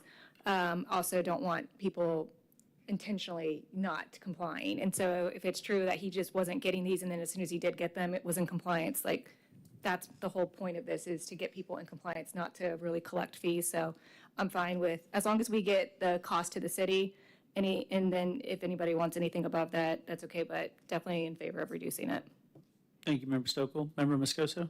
Yeah, I would be okay with the 1,500. I would say I wouldn't want to live next to this if it were like that. So as a neighbor, I might be a little frustrated to know that the fees were reduced from 16,000 to 3,000, and then we're going down even lower, because that could set a precedent. The next person that comes in, they could say, well, you lowered his fees in half.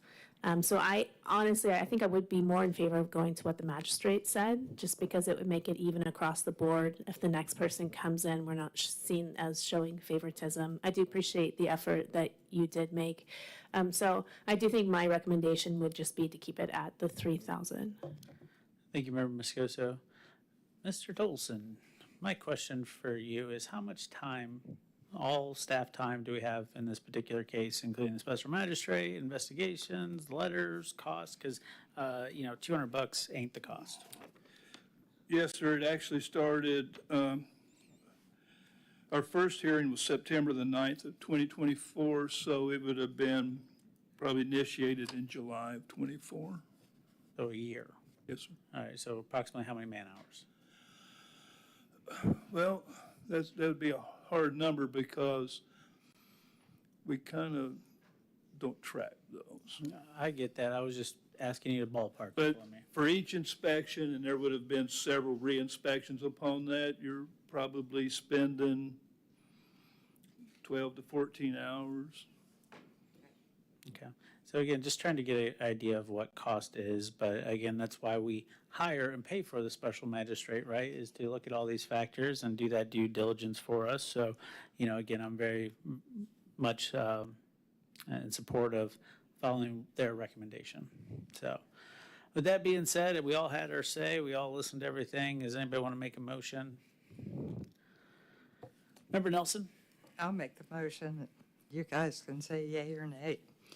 I would approve the recommendation of $1,500 plus cost, payable to the city within 60 days for the property located at 2110 South Louisiana Street. I have a motion. Not seeing a second. All right, can I have another motion? Member Stokoe? Yep, I'll make a motion to approve the special magistrate's recommendation for the code enforcement lien reduction to the amount of $3,000 plus costs of $198.97. Second. I have a motion, I have a second. Any further council discussion? Seeing none, all those in favor say aye. Aye. Any opposed? Motion carries unanimously. Thank you very much. Appreciate you, Glenn. City Manager? Next item is 8F, employment agreement for the city manager, and the recommendation is approved, the employment agreement for the city manager. City Clerk? Yes, sir, one card, Stan Johnston.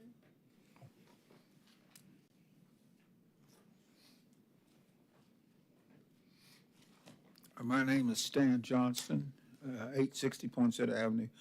Now, I just spoke about what happened in this last one, in which there was, they didn't provide notice because of mailing. And I said the same example of that, and I believe that was staying on task. I just don't see how that was off task at all. In other words, a similar situation is that as a homeless person, there was no way I was going to receive the court order. That's what the police had called me. They said I was a homeless person on the report. Mr. Johnson, we're talking about the employment agreement for a city manager. We're just talking about just what happened just now. In other we're words, not. We you are guys on this complained agenda about me, and this was an issue of this very Mr. Johnson, thing, is he can't, You need to be talking about this agenda item, which is 8F, which is the employment of the city manager. I object to you talking over me. Okay, you that's want what- time, go ahead, speak, go ahead. Are you finished? Are you Mr. finished? Johnson, Mr. Johnson, you may now have a seat. What? You may now have a seat. I'm not, I can't You even are- say, what. I can't even talk about this? You forfeited the Okay, rest in of other your words, time I by- can't talk. I object. Can somebody Please have a support me? seat. Please have a seat. Thank you. City Clerk, are there any other cards? No, sir. All right. City Council, Member Nelson. So this is my question. Sorry, Tom. As I told our city attorney, I have a problem with the amount of severance pay if an employee is terminated. Because one of the things I wanted to do was make sure that a city manager, whoever it is not terminated for political reasons. But on the other hand, I wanted to make sure it was something that hurt financially, where we seriously considered this. So that was my goal. So right now, we're talking about severance pay of 20 weeks. And as I told Jim, I felt comfortable with 12 weeks. I feel comfortable with maybe 16 weeks. I didn't feel really comfortable with 20 weeks. So that's my question, is how you guys feel about it. Thank you, Member Nelson. Was there any points other than severance pay in terms of the amount of weeks that was an issue for you that you wanted to bring up? That was the Oh. only real issue I had. Okay. Anybody else have any other issues with this contract? I'm not seeing any, so I guess now we'll just talk about the discussion of severance pay in terms of weeks. You know, in the private sector, you usually don't see a whole lot of severance pay. You know, it's not really a thing. I do understand where you're coming from in terms of making sure that, you know, if somebody, you know, wanted to terminate somebody due to, I didn't like their haircut or whatnot, you want to make sure that they felt the consequences of that. In 20 weeks, I mean, you're looking at 4.5 months, you know, that's pretty significant. But I'm flexible in that number, whether it's 16, I think that would also be suffice to be, you know, 4 months. But Member Stokel? Yeah, I was going to say that maybe 16 is a good compromise. I definitely wouldn't want less than 12. Just thinking about this position, and we saw how long it takes to go through getting a city manager position. So if we were to terminate someone, you know, by that date, then they go start applying, seeing what's out there. It would take at least a couple months, I think, for them to be able to get hired on. So I would want a minimum of 3 months for them. But I hear you on that. The 20 weeks is a lot. So, and then and I'm okay with the 20 weeks. Maybe a 16 weeks would be a good compromise. And then just to reiterate, he's not going to be collecting any, or going into the pension. The city won't be paying into that, or health insurance. So we do have a cost savings there. So that's another thing I just wanted to point out. So, yeah, I think 16 weeks may be a good compromise. And for those all watching at home, this is just termination, not termination for cause. If they're terminated, this person's terminated for cause, that forfeits everything. This is just termination for whatever random reason you want. And Member Nelson? To be honest, Tom's been here forever, so I don't really expect us to show him the door anytime soon or ever. I think it's just a perception, to be honest with you. Thank you, Member Nelson. Can I have a motion? So my motion would be to approve the employment agreement for the city manager with that one change, Which is 16 weeks. of severance pay. Everybody clear on the motion? Yes, and I would second that. All right, so I have a motion and I have a second. Any further council discussion? All those in favor say aye. Aye. All opposed? Motion carries. Thank you very much. City Manager. AG is the employment agreement for the city attorney, and the recommendation is approve the employment agreement for the city attorney. City Clerk. Yes, sir, one card, Stan Johnston.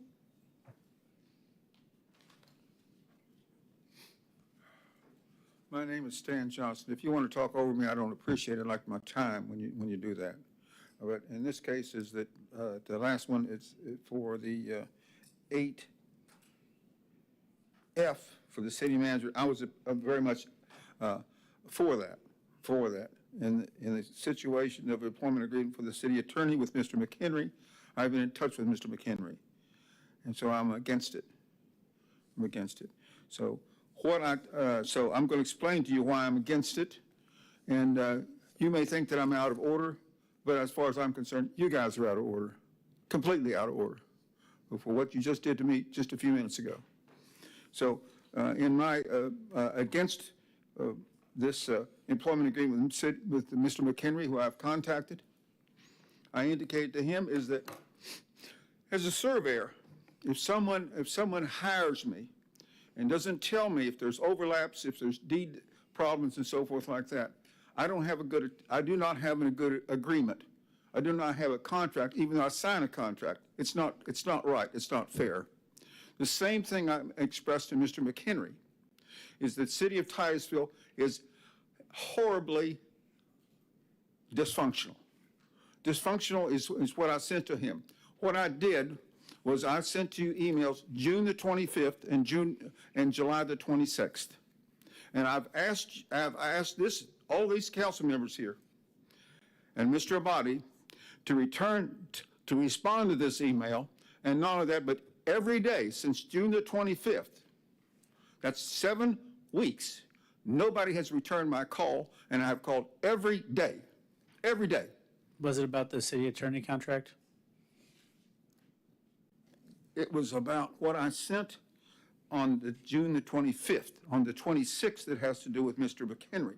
So I also added that to 26. So that's only been less than what, 3 weeks or so? But the thing is, what I'm saying is, when you tell people that you respond to emails and so forth, and you respond to people calling on the phone, you do not. And in the case of the July 26th that went to Mr. McHenry, here's what I asked you to call me about, and you never called me. It says, this is called a draft review of affidavit against nonsense and deception. This is why, I'm reading the title. Why I, Stan Johnston, PE, can comfortably testify in court that 4 out of 5 Titusville council members are lawless, liars, cheats, and con artists. It's a very important thing for him to know. And you never responded. And here I close the email like this. I say, Thank you, Mr. I Johnson. say, all readers, please send me Thank your you, sir. comments and any errors. You didn't do it. Appreciate you. No, thank you. All right. Any other cards, City Clerk? No, sir, All right. and just for good measure, at the beginning of the meeting, I distributed additional information, I believe that you received via email earlier today. Yes, thank you. Member Nelson. So my apologies. I may have read this wrong, but this is severance pay for 8 weeks for the first year, and after the first year, 16 weeks. So it lines up. So, at any rate, I would make a motion to approve the contract. Well, I have a motion. Second. I have a motion and I have a second. That does not preclude further discussion, because now we go into discussion, so I didn't want anybody to freak out think I'm voting. Member Moscoso. Just a point of clarification. I know that we have a performance evaluation for the city manager. Did we not add that in for the city attorney? We did add that in. It Did we? is, I believe it's in the paragraph, section 4, it's at the top of page 3. Section 4B, the city council shall review and evaluate the performance of the employee at least once annually at the same time and in the same manner as it reviews and evaluates the city manager. Okay, thank you. Sorry, I must have missed that. I appreciate you adding that in. Thank you. Member Stokel. Yes, and to reiterate, we've not done that before, so that's a good change. And then I just, point of clarification with the motion in the second, is that including the change that we received from our, regarding severance payment being, the highlighted change, severance payment stated here and will only be payable upon employee executing a full general release of any and all claims against the city associated with his employment? Yes. Okay. So the motion and the second was for the most updated contract we all received. Okay. Not 4 contracts ago. Any other discussion? All right, so I have a motion, I have a second. All those in favor say aye. Aye. All opposed? Motion carries. Thank you very much. City Manager. Moving on, we have no ordinances in item 9 or 10, so move on to old business, item 11, and that's the outsourcing registry of foreclosed and vacant properties. And as you recall, we had a gentleman from Hero Corporation petition the council to have his bid reconsidered because of a Scribner's error on behalf of the purchasing. We did evaluate that, and we reconvened the committee, and they went ahead and they rated the Hero Corporation as the highest bid. So now the two questions that we're asking council to address: one, do we continue to in-house monitor the registry, or do we outsource? And if we outsource, do we go with the selection committee's recommendation of Hero Corporation? And our code enforcement manager is here to address any questions you may have. Thank you very much, City Manager. Good to see you again, Mr. Tolson. City Clerk, are there any cards? Yes, sir, 1 card. Is it Mr. Johnson? Yes, sir. Mr. Johnson, you are up.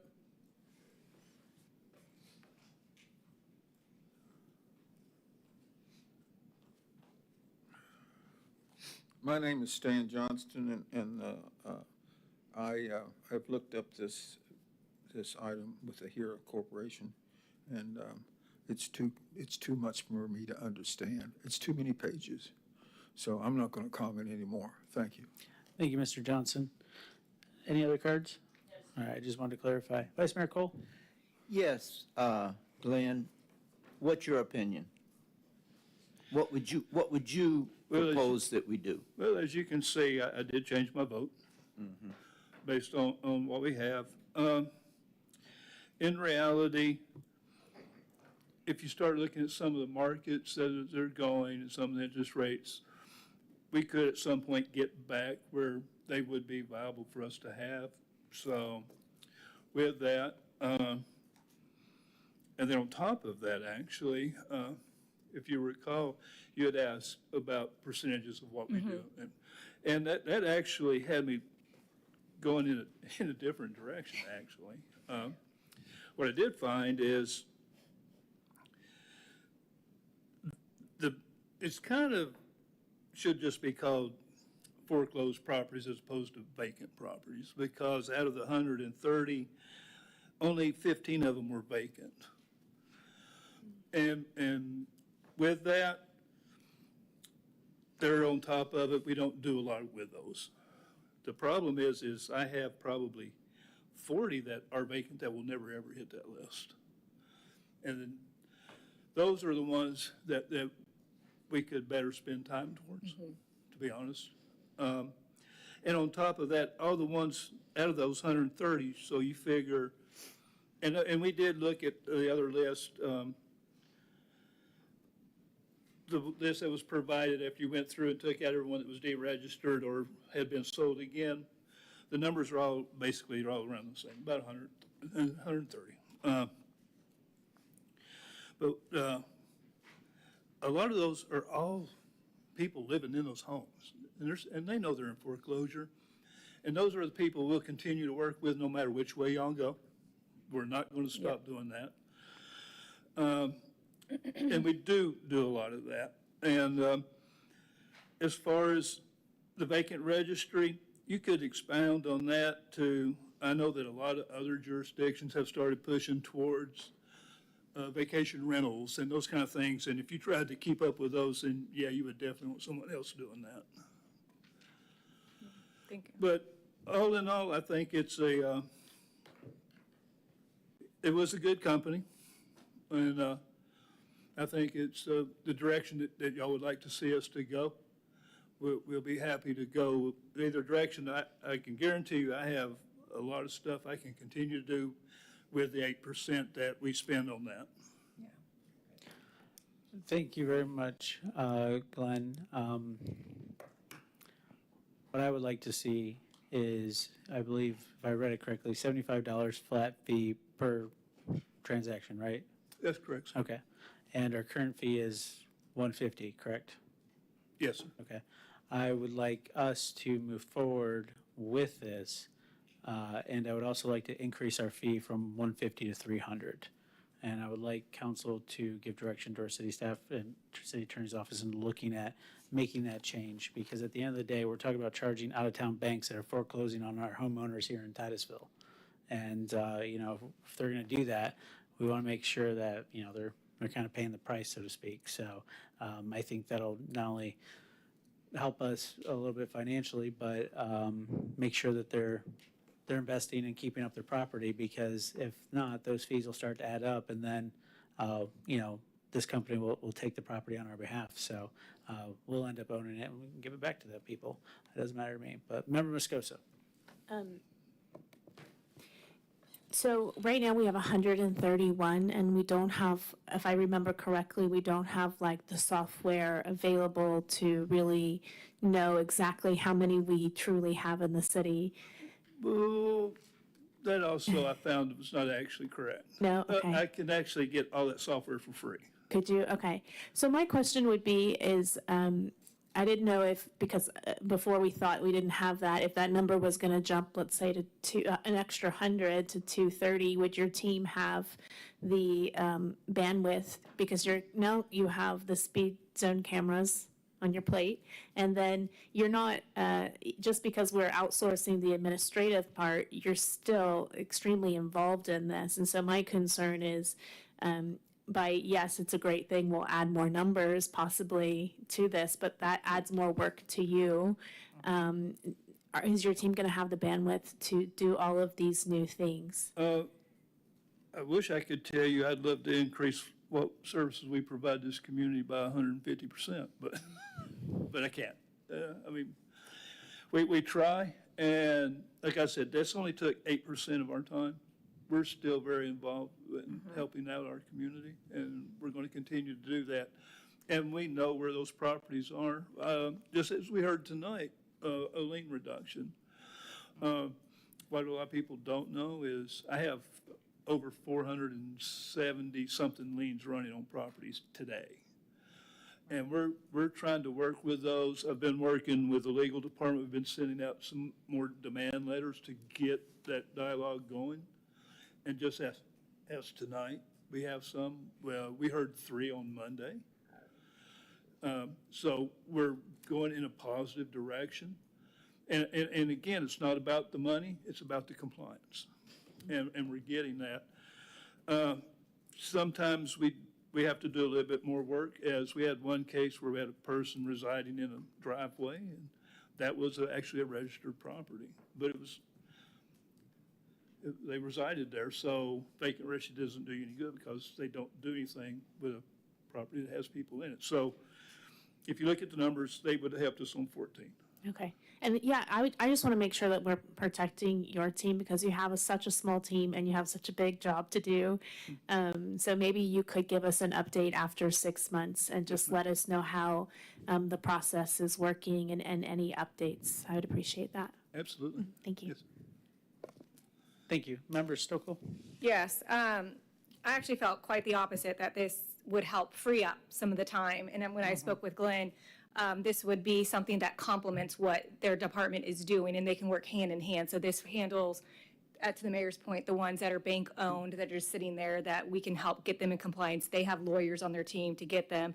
And then Glenn's team, which is what you guys are really great at, will work with our residents to try to get them in compliance and still do those softer skill things that we need. So no, I think this is a huge win. I think this is a great partnership that I'm always trying to advocate for efficiency, for saving taxpayer dollars, for getting our city beautiful. So I think this is an overall win, and I'm happy to see this kind of move forward. I think it will be great. And to Member Moscoso's point, I think that we can get, a 6-month or an annual update and see trends of, like, is this working for us? And that would be good to have that report. So I'm definitely in favor of this. Be happy to. Thank you, Member Stokel. Member Nelson? I agree with you guys. Originally, I thought we should keep it in-house, but the more I looked at it, the more I thought about it, the more I thought, free the team up, let these people have it. It might be a great partnership. It sounds like it would be. I do think we should raise the fee. Yeah, because looking through the stats from the other cities, I mean, most of the cities were charging $300. Yes, ma'am, they are. And we're charging $150. Oh, you want that motion? Okay, so the direction would be to outsource and authorize staff to conduct negotiations with Hero Property Register, authorize the mayor to execute the contract, and also advisability to look at the fee structure. We can go that route, or I can bring you back, because those fees are set by resolution according to the code. So I can prepare the resolution for the mayor's signature. The only thing I ask with that is I'm leaving on vacation, and I'm going to be back to like the middle of September, first week of September. If I could bring that later in the month. I think we need to advertise too. Well, so, Miss City Attorney, yeah. If we're changing a fee structure, is it a resolution or an ordinance? That would, well, it depends, it exists in an ordinance now? Okay, then it would have to be an ordinance. Okay, so yeah, it would have to be advertised. We couldn't change it by resolution if it was. Yeah, already- and City Attorney, do we need 2 separate motions on this? One to direct them to go with the #1 ranked firm, and the other one to 2 separate motions. Let's make it cleaner. Okay. So the first motion would be to authorize the staff to conduct final negotiations with Hera Property Register, authorize you to execute the contract, subject to the review of city attorney and city manager. Second. All right, I have a motion and I have a second. All those in favor say aye. Aye. All opposed? Motion carries. Thank you very much. Member Nelson. Second motion would be to have an ordinance brought back to us, raising the fee structure for foreclosed and vacant properties From 150 to 300? from 150 to 300. And also to provide us with some information about what the other cities are doing. Yes, ma'am. Second. Point of clarification, would this mean that the company would now get, is the contract say 50% of the fee, or would it, they still get the $75? That would, Yeah, they're at the They, 70. okay, Yeah, thank you. I just Yeah. wanted to double check. Yeah, they were one of the fixed cost ones. The rest of them were a percentage. So, actually then by doing this, we would actually make more than what we're currently making now on these things. So, guys, remember, I got a business mind. So, all right, so I got a motion and I have a second for that draft ordinance. Because this is not on the agenda and we're about to vote on it, I'm going to give the public an opportunity to voice their opinion on whether we raise the fee for a bank for closing on a home in Titusville. You could.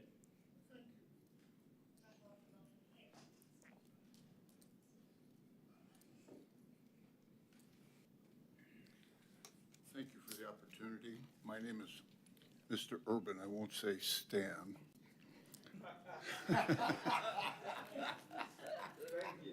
I am the National Sales Manager for Hera Registry. I've known Mr. Johnson, C.J. Johnson, for too many years. And unfortunately, he said, Stan, you got to get down to Titusville. Why? Well, I'm going to Vegas. I'm in Chicago. I'm supposed to be in Orlando for the, anyway, I'm here. Number one, the national average out of the over 250 communities that we are doing business with, the average is $325 semi-annually. Some in Illinois are as high as $550. Some in Illinois are as low as $75. Because the mayor there told me personally, Stan, I don't want to take a beating every week because of the red light cameras. All you're doing is putting red light cameras on each corner so you can make money. So he just said $75. You want 75? You got it. Take it. We just want the information. The other thing that I will add is that we already work with over 250 communities nationally. Some of them as small as Opelika, if I'm pronouncing that right, Florida, and some as big as Hillsborough, some as big as Jacksonville, some as big as Hillsborough County. We are this close from working with the city of Chicago, who has over 5,000 foreclosures. But that being said, the thing that everybody should know, back in the day during COVID, the federal government told Freddie Mae and Fannie Mae, Freddie Mae and whatever the other one is, you can issue the foreclosure papers, but you can't evict anybody. It's a great idea. That expires September 30th. Cook County, Illinois, and I hate to keep bringing it up, but that's where I'm at, and has over 3,000 evictions that will start on September 30th. It's not going to be as bad as 2009, but the banks are going to start throwing people out of their houses. And we don't want to hurt the people. We've never contacted a resident in any one of the communities we do business with. We only contact the banks. Other than that, if there's any other question, oh, and I would be happy to provide the attorney with a best practice ordinance to raise the fees. It would be probably a replace and repeal and replace would be the cleanest, easiest way. And it would just be one that I'm sure he'll want to redline a few things, but I can get that to him by the weekend. Thank you very much, sir. And I think what even caught me off guard and what he said is biannually, they charge that fee. That's their average. Did you catch that? $325 biannually. Semi-annual. Semi-annual. Yeah. Sorry, semi-annual. Yeah, Yes. semi-annual. And the reason, we'll do annual if that's what you You know, want. so The reason is, today Chase owns it. 2 or 4 or 8 weeks from now, another bank owns it, and another bank owns it, and then another. They're flipping houses like you wouldn't believe. And we're hurting, for lack of better words, the banks. If anybody can afford it, they can afford it. And the reason they pay, nobody wants a letter coming from the mayor's office that says, here's a copy of our ordinance, which is a law, sent to the FDIC about a bank in Nebraska that doesn't want to pay. That's the last thing that bank in Nebraska wants. Our collection rate is 97%. thank you very much, sir. Appreciate it. Mr. Johnson?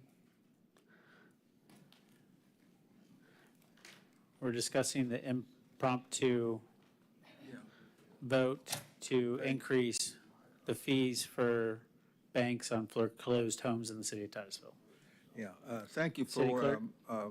correctly allowing me to speak. I'm not going to speak long, just say, this fellow right here in the blue shirt, whose name is not Stan, that I just say ditto to him. And if he needs more time, he can have my time. Thank you very much. All right, so we had a motion, we had a second. We allowed the public to speak. Any further discussion? Mayor Connors, Yeah, pardon me, who did the second? Vice Mayor. All right, so basically, can you restate the motion? I'm sorry. It was advisability to increase. Advisability to increase the fee for the registry of foreclosed and vacant properties. All right, so we have a motion and a second. All those in favor say aye. All opposed? Motion carries unanimously. Thank you very much. Appreciate you I guys. just had one question, actually. When you're referring about to advisability,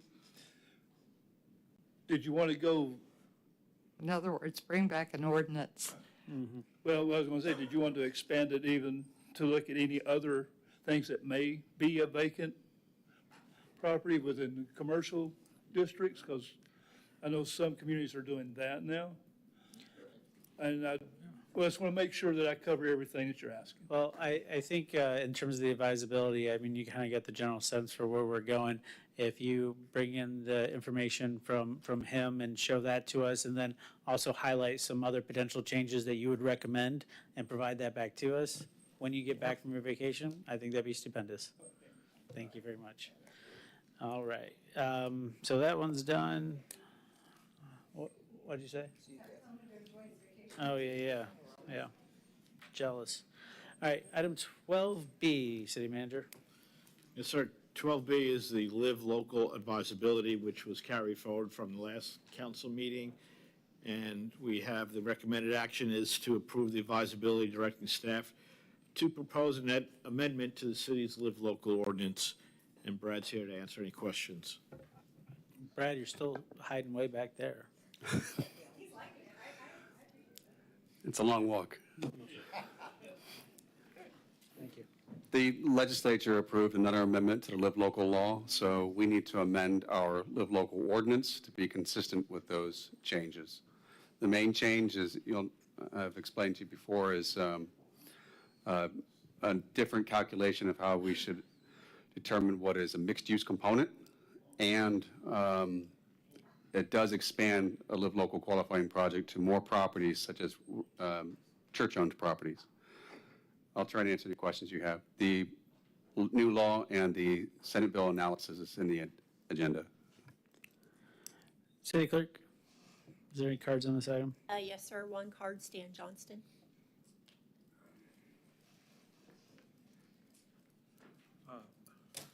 Y'all may, I don't know if you understand. I'm Stan Johnston, and I speak here. I wish Megan was here to hear this, but I speak here because I I go ahead and sign up for things that I don't know a lot about because I want to see what's going on.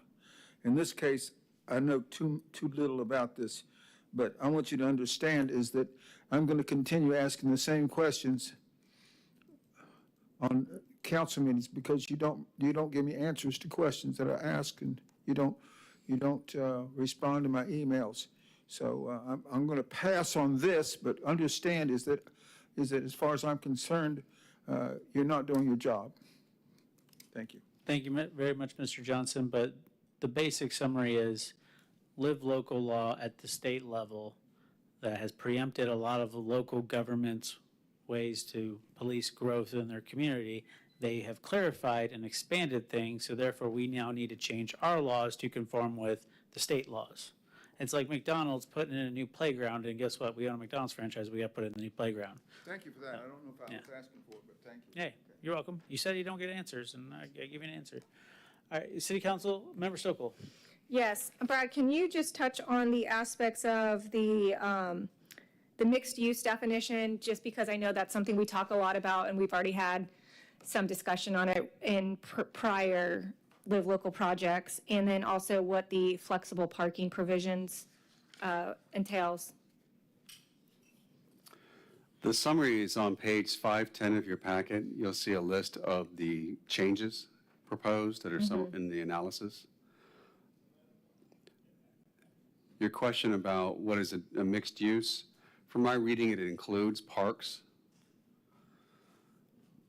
And then the mixed use component, we can only require up to 10% of the floor area ratio or the site. Okay, that's what I was wondering. The percentage has changed. Yes. Yeah. It used to be 20%. Now that's been reduced to 10.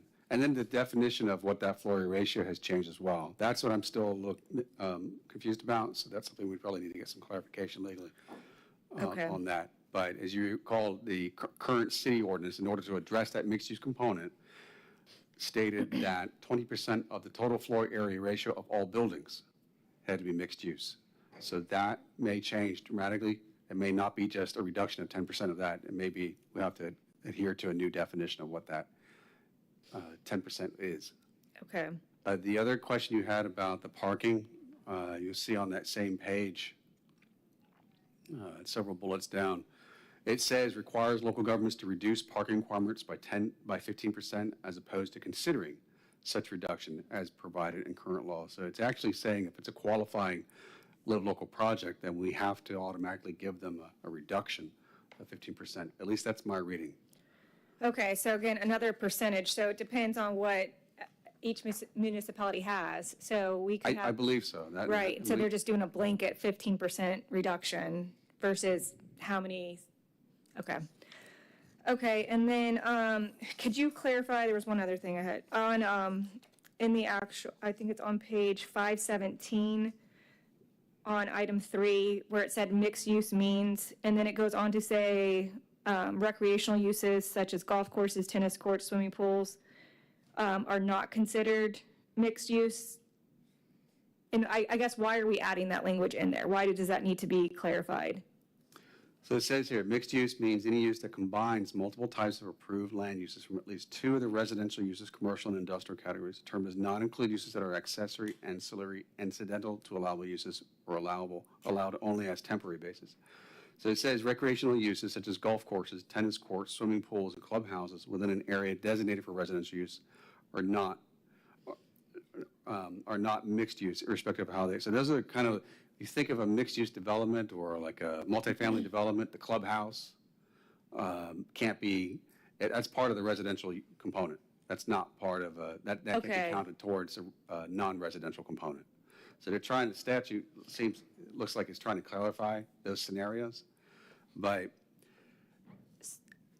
To clarify, so that's saying, okay, let's say, for instance, there's going to be apartments that are being built, and they are going to have tennis courts already for their residents. They can't count that as a mixed-use component. Is that what that's saying? That's what I'm reading here. But again, when you add language like that in there, does that mean other recreational components are now must be considered as mixed use? So there's a lot of lot of questions that we need to. Yeah, get that's where I'm answers trying to get clarification, or even if, like, say your tennis court was now open to the public, how is Yes. that not mixed use, but a park with a bench is mixed use? And so, okay, and so this is just advisability? Yes, just so to allow us the time to Start drafting. explore this, come back to you with a Okay. draft. Yep, good luck, that's all I can say. Sorry. Yep. Okay. While reading this, it just reminded me of the whole Bill Clinton thing. It depends on what you define is, because it seems like they're trying to change definitions of what things mean. Remember, Ms. Coso? Could you explain the PUD zoning and then the zoning inside? So from what I'm understanding is PUD, like that zoning, just because it has that, doesn't mean that the zoning inside, like the commercial, and I'm thinking of like Lasita, because that's just the easiest one. It's a PUD, but inside you also have commercial. So that would be, since it's already zoned PUD, and then you have that commercial could be a live local project. My understanding is that the legislature is coming back with amendments based on the reaction a lot of communities made in local ordinances and regulations to address the original live local law. And so one of them was PUD became a planned unit development, a tailor-made zoning district for subdivision. A lot of communities explicitly called those out as not being included in the live local law. And so I think what this amendment is doing is trying to say, no, those should be included. I'm a little confused myself because PUDs aren't always just a single-family subdivision. They do include other uses in there, such as the Lasita development was approved with a mixed-use component or a commercial component in there. So it does generate a lot of questions that we're going to have to resolve to make sure that our zoning code fits the requirements of this new law. So every jurisdiction is going to have. Yeah, I think my concern is like, if somebody's asking for a PUD, should we be concerned with rezoning to that because of what this implies? Or if it only applies to, if it's like the overlay is PUD, but then you have the commercial and, on that, would it only apply to that? Essentially, yes. Okay, thank you. Any other discussion? Any motion? Move to approve the advisability directing the staff to draft an ordinance to propose an amendment to the city's live local ordinance. Second. I have a motion and I have a second. Any further council discussion? Seeing none, all those in favor say aye. Aye. All opposed? Motion carries unanimously. Thank you very much. City Manager. Moving on to the next item is 12C, the administrative approval of plats and replats. And the recommended action is to approve the advisability directing the staff to draft an ordinance to amend the city's subdivision procedures to be consistent with Chapter 2025-164 Laws of Florida. Thank you very much. City Clerk. Yes, one card, Stan Johnston.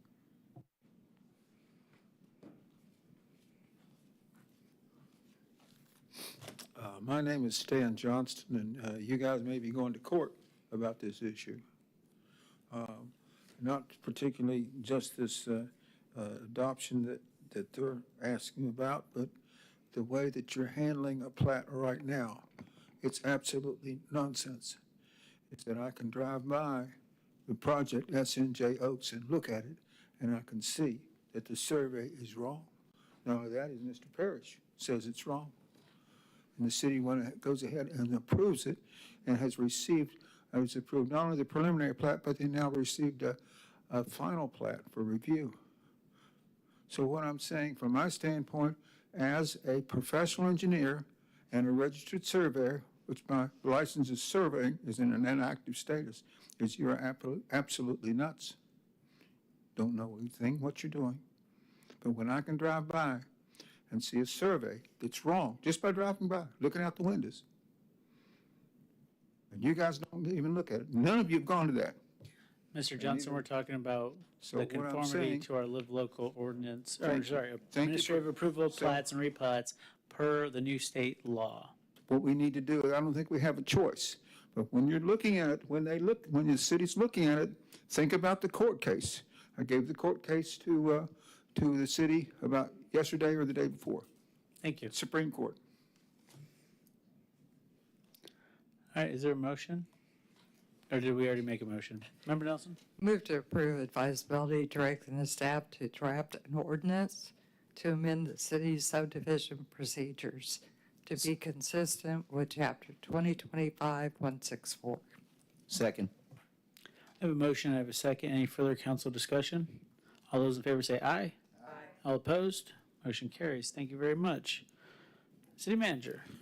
Yes, sir. Moving on to 12D, Economic Development and the former North Brevard Economic Development Zone. As you recall, back in May of this year, the Brevard County dissolved the North Brevard Economic Development Zone. And this item is to request council consider several different options as to how we fill the gap created by the loss of the zone.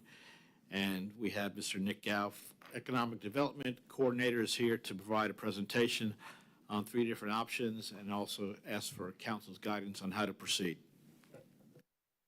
Thank you very much.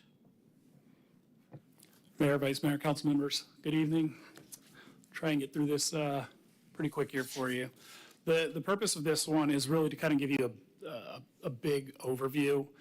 I will come back once we've kind of made a decision of what route we want to go down on specific incentives or programs that we want to create to address the gaps that were created with the zone being dissolved. But until we know what type of organization, we won't really be able to narrow it down.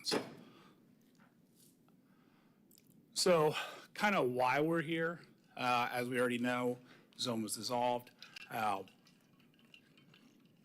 So some of the things that they were able to do were unique by, giving grants, using some of the TIF funding, infrastructure, and notable wins.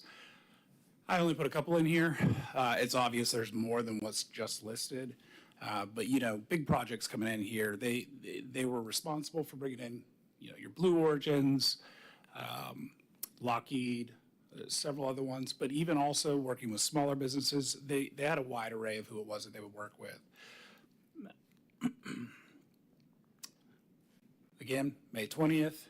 Now, really what we're looking to do is to kind of create our own path forward. The zone did a great job of creating that momentum. We want to make sure that we don't lose the momentum, especially as other markets are ramping up what they're offering. We want to make sure that we keep the competitive advantage that we do have. Some ideas of what we're proposing, what we'll get into is, target incentives, streamline permitting, invest in infrastructure, those kind of things. So we did receive a letter back from the county. This is where the funds for the $500,000 came in. This is after all of our current obligations are fulfilled. This is the remaining balance. And those are the funds that we would be using or looking at using to stand up the new program. So after evaluating all the different options, really kind of boiled down to 3 different ones. First one is growing the city's economic development department, keeping everything in-house, doing it here ourselves. The second option would be doing a public EDO, similar to the SEDC that we used to have here locally prior to now, I guess it's over at the Space Coast EDC. Some of you may be familiar with the SEDC, but that would be kind of the second option. And then the last one would be moving into a private EDO. This is things like CDC, Community Development Corporations, that are predominantly private funded. So internally, staff funded, city's general funds. We just used the funds for seed money initially, get things kind of going. Obviously, we'd have to kind of look at what we would be doing in the long haul. We would manage grants, loans. We could do revolving loans. Some municipalities even offer things like forgivable loans for businesses. Also work with the private sector in doing some infrastructure. Some of the advantages on that also, it is favorable when it comes to applying for grants. Makes the process a little easier. And then also we could discuss having a commission to be able to provide advisability on projects as well. Next route is the public EDO. Staff may be funded by the city's general fund. County refund, we could use that as the seed money to manage publicly owned land for economic development purposes, manage grants, loans, revolving loans, facilitate public-private partnerships also for infrastructure. It would include a governing board. Members may be appointed by council, and then council's final approval required on certain projects or programs. The EDO could use a TIF district for funding source. And lastly, we have our private EDO. Staff funded by private EDOs such as member dues. So that would involve the private sector coming to the table, paying dues to help fund it. County refund could be used to establish a grant or a loan program, and then the EDO would apply for that city grant or loan program. They can manage privately owned land for economic development purposes, which is a unique difference on the public side. It's public land, not private. Manage grants, loans, revolving loans, also facilitate public-private partnerships for infrastructure.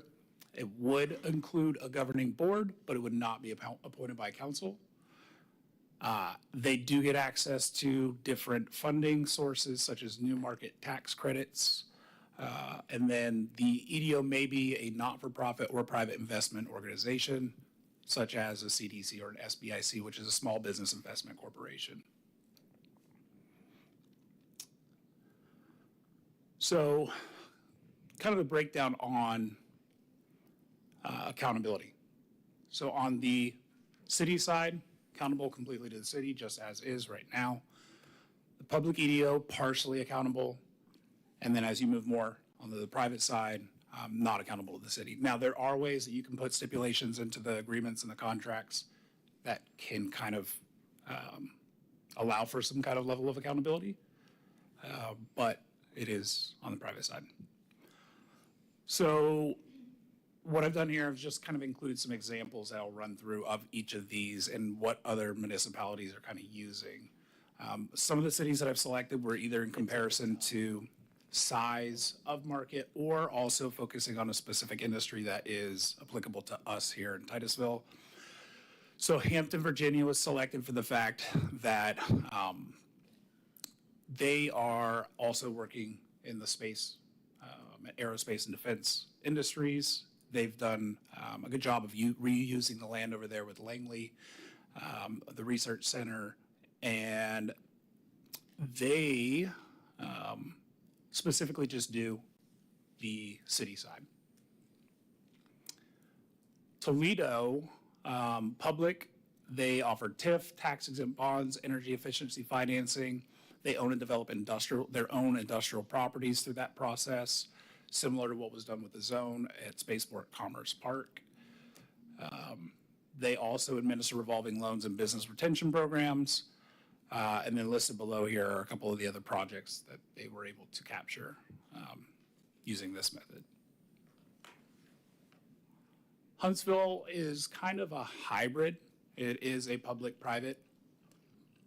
So it does involve the Economic Development Office for the city of Huntsville, kind of handling all the local incentives and land use and permitting and all of those side of things. And they also have Madison County Chamber of Commerce partners working on the business recruitment and retention side. Again, there are a few of the projects that they have recently won over in that area. And then we have Cincinnati. So this one I put on because it's a good example of a CDC. Also, Brad has some experience. He worked with this organization while he was there. And so they work with the state and the city and a governing board of directors, as we had discussed. And using those new market funds and the equity funds, they're able to go in and purchase up areas and get them primed and ready for development. I do have some supplemental stuff that I can hand out to you that really kind of highlight some of the differences in different categories that I feel may be relevant or easier to kind of identify. I'm a tables person. I like looking at tables and seeing that kind of stuff in front of me so I can kind of understand the differences that way. So I'd be happy to provide that with you if you'd like also, and I'm also happy to answer any questions. I rudely did not introduce Ava also. Ava has been working with me. If you haven't had a chance to meet her, she's been working with me over the summer. She has also decided to stay beyond her time so that we could kind of see this project come before you, because she's been working hard behind the scenes with me and trying to gather all this and collect it and do the research and figure out what we can and can't do. So I'm happy to answer any questions or anything you may have. Thank you, Nick. City Council. Member Stokel. Yes. I think before I make a decision on this, I would like to see a presentation from the EDC to see what they are doing for the North End as a whole. Yes. So the reason I say this is we're looking at a little over $1 million potentially. And so for me, before I make a decision on what we can do with, I'm already thinking through my head, 1, we could lower taxes. 2, we could start incrementally putting toward a parking garage or new city hall. Like, there's a lot of things, and we don't have to use it for economic development. So I need to feel confident, like, should we do it? Should we split? Half of it goes to economic development. Should we do something like the CRA does with the grants program? Like, my mind is just spinning, and I feel like I need to see EDC say something or do something or communicate some type of something to us so I can make a more informed decision. I feel like we have some type of partnership with them already, where they're supposed to be representing the North End. And so I would like to have, what is that? What does that look like? What tools are they using in their conversation, specifically when it comes to the space industry? There's just some things that I'd like to have a better grasp on. I'd also like to know a little bit more about the environmental aspects of some of those cities are not very desirable to live in. Like how much does like living in Florida where there's no state tax, being, the quality of life issue, does that weigh in to know? And I'm thinking through this back when we used to waive impact fees when we were going through a hard time, like we needed to do that. Then once things were booming again and people are moving here, people are paying, in my opinion, way too much for a house. I mean, it's just it's crazy to me. And I'm like, okay, if everybody's moving here, I need to make a better decision of how much do we need to compete? Like, what does that look like? What's a number that's realistic where, and my biggest thing, and I wrote this down, is my biggest thing is, if we're going to use taxpayer dollars, I need to feel confident that we will get a good return on our investment. And I just don't have enough information to know that. I can also, so a little bit of feedback since the decision on May 20th. Right. In that time, I've been approached by 6 or 7 different projects Okay. that have all been seeking economic development incentives for them to locate and develop here. And we don't have anything. You don't have anything, okay. Some of them had already started negotiations with the zone, but didn't get an application in before the judgment was made. And now they're coming and saying, what can you do to help us get into your community? And some of them are 100+ jobs. Yeah.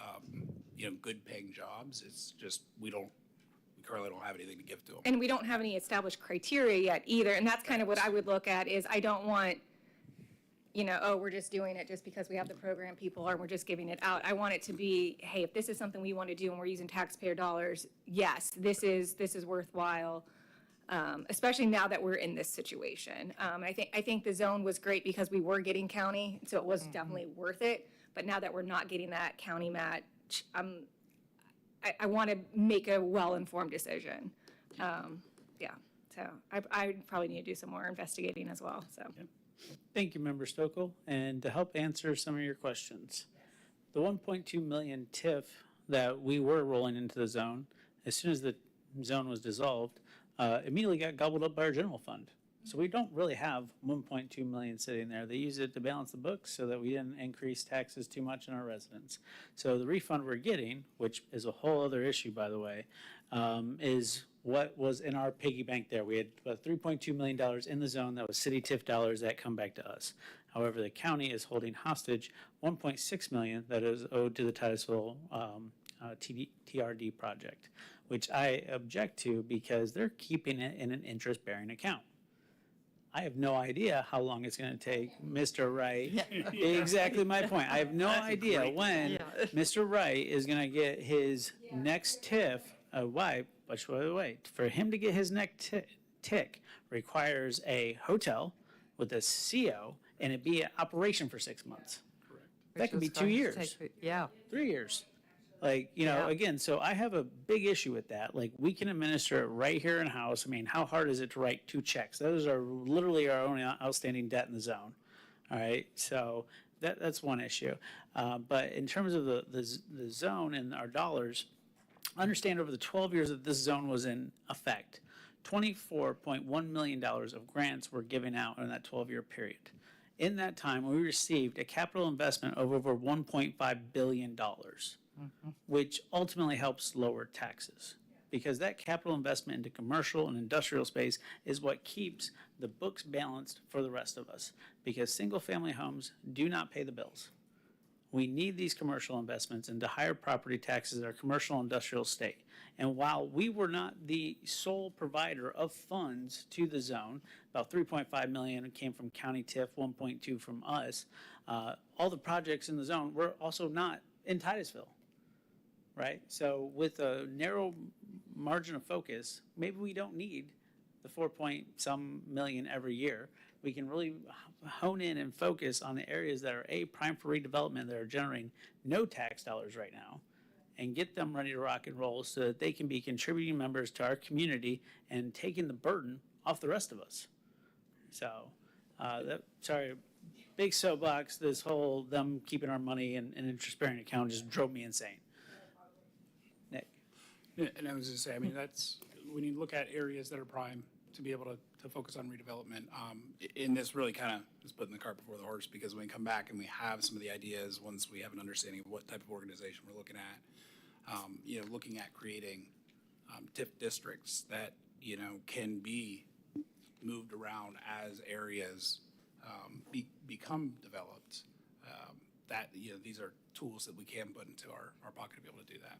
Thank you, Nick. And sorry, Jolyn, I know I jumped in front of you, but I have a question for the attorney. Mr. Stokes, are you with me? All right. So when the zone ended, did we lose our TIF starting point? So the tax incremental fund is when this was established in 2011, property taxes were here. And the more it goes up, that's what generates the TIF and that's what goes into our coffers. Well, now that it's gone, are we starting up here? It's an interesting legal question. My gut tells me that we did, but I would have to research it. I can research it, and I'll send something out with that quick answer just so that you'll have it. I appreciate that. But I'm thinking we probably did. And now, God forbid, something happens, which the ebbs and flows of the economy, they're cyclical. You're going to have up years, you're going to have down years. And if you look at the history of Titusville, space goes up, space goes down, and it's happened multiple times through our history. And while right now things seem to be going good, what about in 10, 15 years? So economic development is something like working out that you got to do it every single day if you are going to be healthy. I do not, which is probably why I'm not healthy. But economic development, I think, is very, very important that we continue to do it every single day. Member Nelson. I don't know where to go after that. I know. I can mic drop. You could. Yeah, you could. So originally we had a SEDC here. Correct. How is that working out? The SEDC is gone. It's gone. Yeah, it's gone. But was it working? How well was it working? The SEDC was working. So this was based over at the old chamber office. Right. At one point, I think it was Linda Weatherman and Matt Chestnut who were overseeing that program over there. I have the bylaws as well as several documents that I can send on the projects and things that came from that. If you'd like, I can send that over to you as well. So my thought is, if that was working well, then maybe we need to revive that. So then that was one of the alternatives Yeah. that we're looking to do. And I think this time, when we're looking at economic development, maybe look at infrastructure. Because, like Titus Landing was great for us because of the infrastructure. And the Searstown Mall, again, great for us because we're looking at the infrastructure. Thompson, Having I been thought around you- when SEDC was actually in operation, it was formed because the EDC was not dedicating enough resources and time and funding to North Brevard. So the city decided to go out on its own and basically make a smaller version of the EDC, called the SEDC. And we had Walt Johnson, former mayor, was liaison, and Matt Chestnut and some other folks. And they were pretty effective, but the appetite got bigger to do bigger projects, which is why the North Brevard Economic Development Zone, and they wanted to expand it beyond the city limits. So then when the North Brevard Economic Zone came into fruition, we just disbanded the SADC, and they were located at the Chamber Building. And they were effective, but they weren't getting the big fish that we wanted the zone to get. Okay, so maybe go back to that. Thank you, Member Nelson. So the big reason why the EDC loved our North Brevard Economic Development Zone is because it actually had teeth to provide actual incentives that the EDC does not have. So if we want them to do a lot of recruiting for us, we put an incentive program in place, and they'll find companies to come to Titusville, because we'll have a structure and a process and things like that. So if we want to get our fair share, we need to create the opportunities for those things to exist. So, Member Stokel. Yeah, was the funding for the SEDC just us, the city of Titusville, or were there other funding sources? Do you remember? I believe it was just from the city. Okay. But I'd have to verify that. I don't recall the county really getting too much involved. Yeah, In fact, okay. they actually wanted the SEDC to go away and EDC just to cover it, but we they wouldn't. insisted on maintaining our own control. We actually council appointed their own advisory board to the SEDC. Okay. I could be off here, but I'm fairly certain that I saw that they also collected member dues.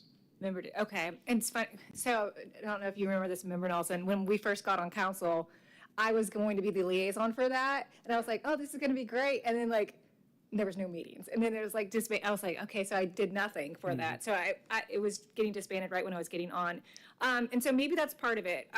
For me, I'd like to see if invite EDC to do a presentation for us.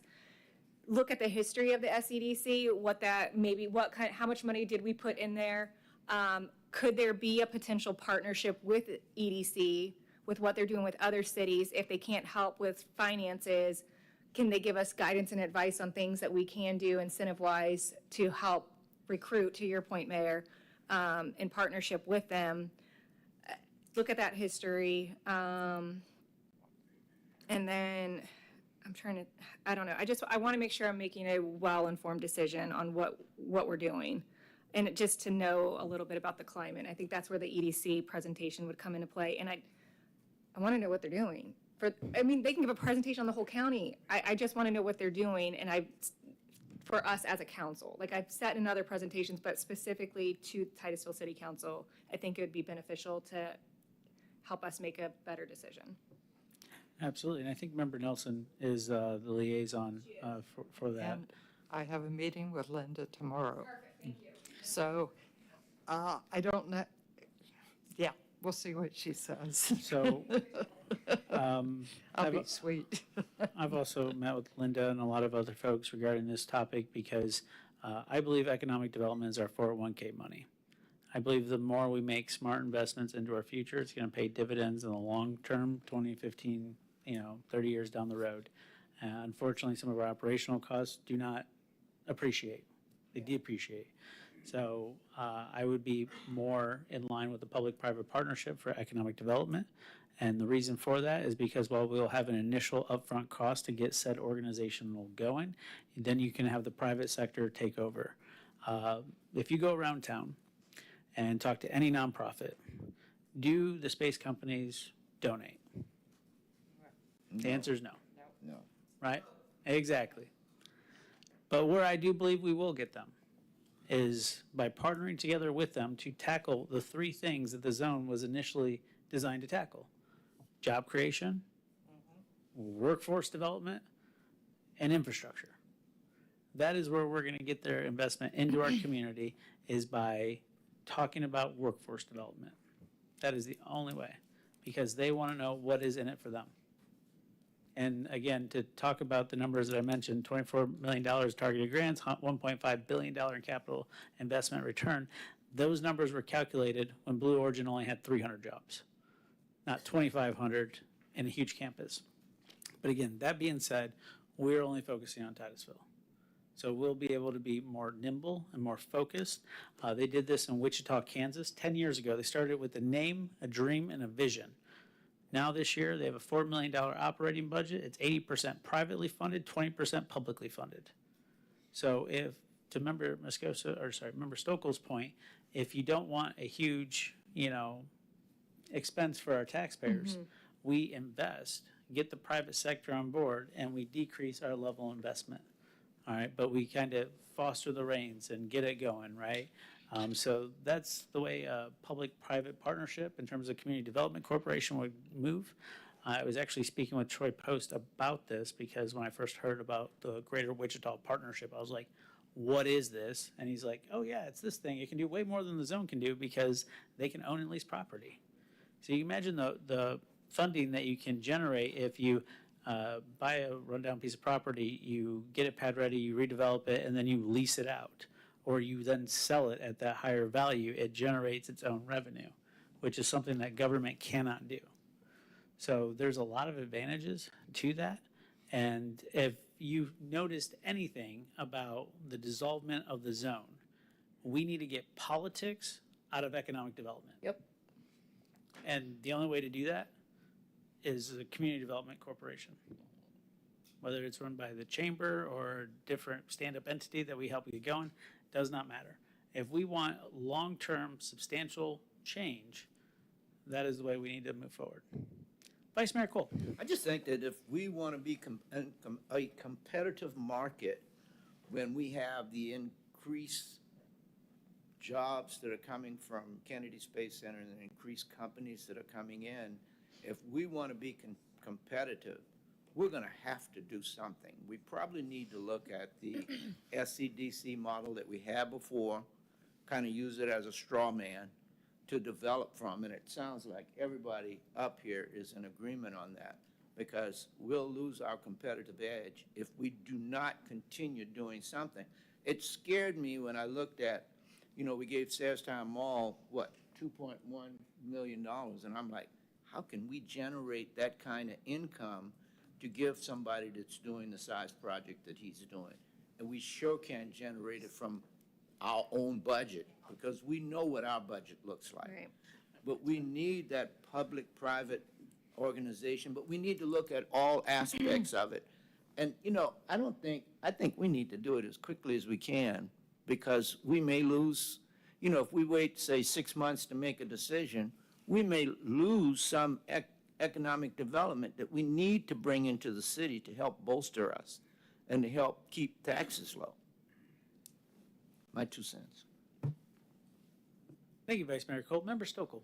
Yes, so from what I'm hearing, I think our next step would be if, one, we could get an invitation to EDC, and I know Member Nelson's going to speak to EDC, just so we can get an overview of what they're doing and look at the history of SEDC, maybe the cost, what we did in the past, and then also maybe what the cost would be if we would do a partnership either with the chamber or someone else. What does that cost look like? I'm not as familiar with that model. I haven't seen it. I'm very much open to it. If there's another group, I'm very much open to partnership. So if there's somebody else that can do it better than we can, I would like to see that. So that's kind of where I'm leaning. I would like to see a history on SEDC, the cost associated with that, what EDC is doing exactly, and then what would it look like if we were to do this partnership with a private entity, and what the cost would be associated with that. Thank you, Member Stokel. Member Nelson. Sarah, I don't think they're interested in talking to us. Yeah. So my thought was, what I really need to do is just go down and talk to them and bring the information back. Sorry. Yeah, I believe we've already extended an invitation once already. Beginning of the year? Yeah. So it just is what it is. Another example of why we need to focus here in Titusville and work on shoring up our community for our residents. So,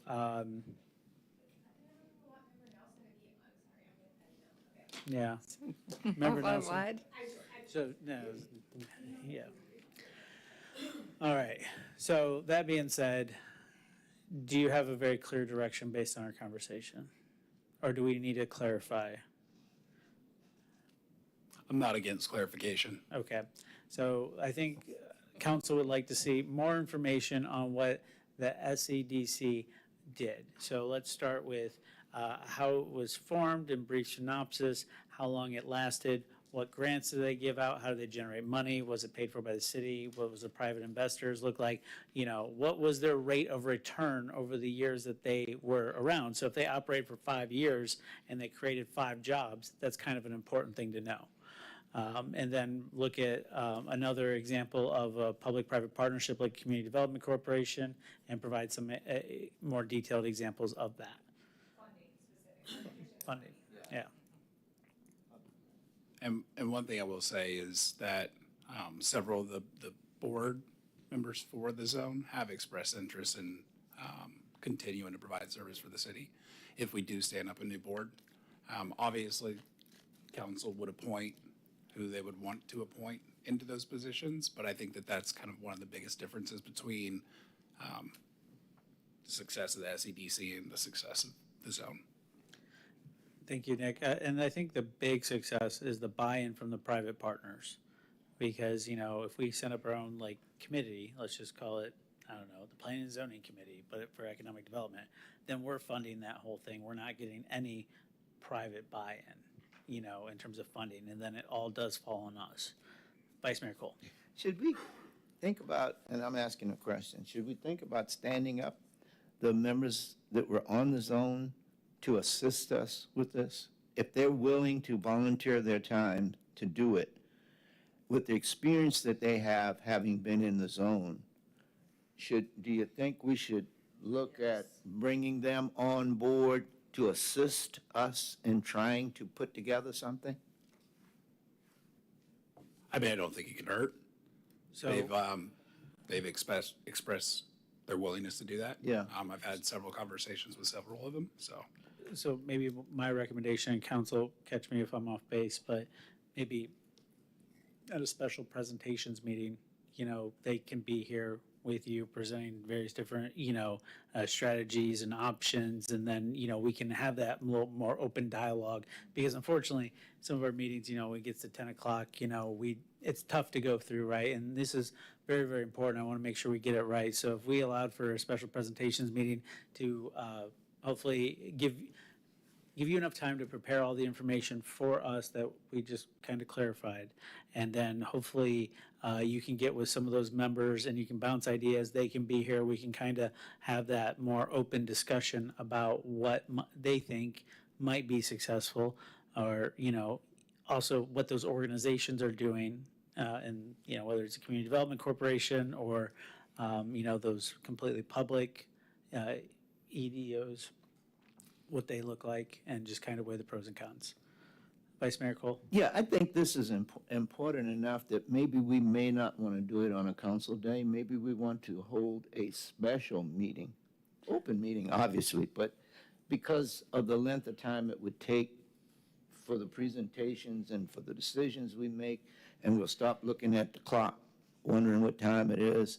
I think maybe if we did this as a separate meeting. Okay, so you just That's a suggested suggestion. an extra meeting, and I heard Jolynn say, "Yup." So that must mean it's serious, because she don't agree that very often. But I agree with Herman. This is important. We need to take our time with it. We need to do it right. And we need to get input from a lot of different people. All right, so who is first, city manager or city attorney?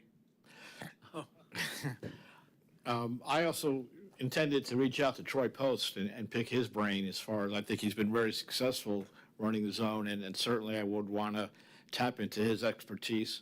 Also, I think I need a decision point as far as the check that we have burning a hole in our pocket for $500,000. Do we want to, does the council want to go ahead and earmark that for economic development? I can put it into a holding account while we decide how to proceed, rather than absorb it into the general budget. Interest bearing, please. Yeah. 10%. Mr. Mayor, do you think it would help if you sent a letter to the county commission and requested that 1.5 so we can get the interest off it? Do you think that that would work? Well, and we can vote on it and agree, like, If you guys would Yes. agree for me to send a letter, because trust me, I've been dying to send this letter. please, So yes, I would be in favor of that as well. you can ask Mr. Abate about the time I ran into his office and go, you gotta be kidding me. Yeah. I'll make a motion right now I'd second that. that we authorize our mayor to send a letter to the county commission requesting the 1.5 funds that they are holding, that we're eventually going to give out to Searstown Mall contractor, but we need to be getting that interest on that. So that's my motion. Second. All right, I have a motion and I have a second. Cards.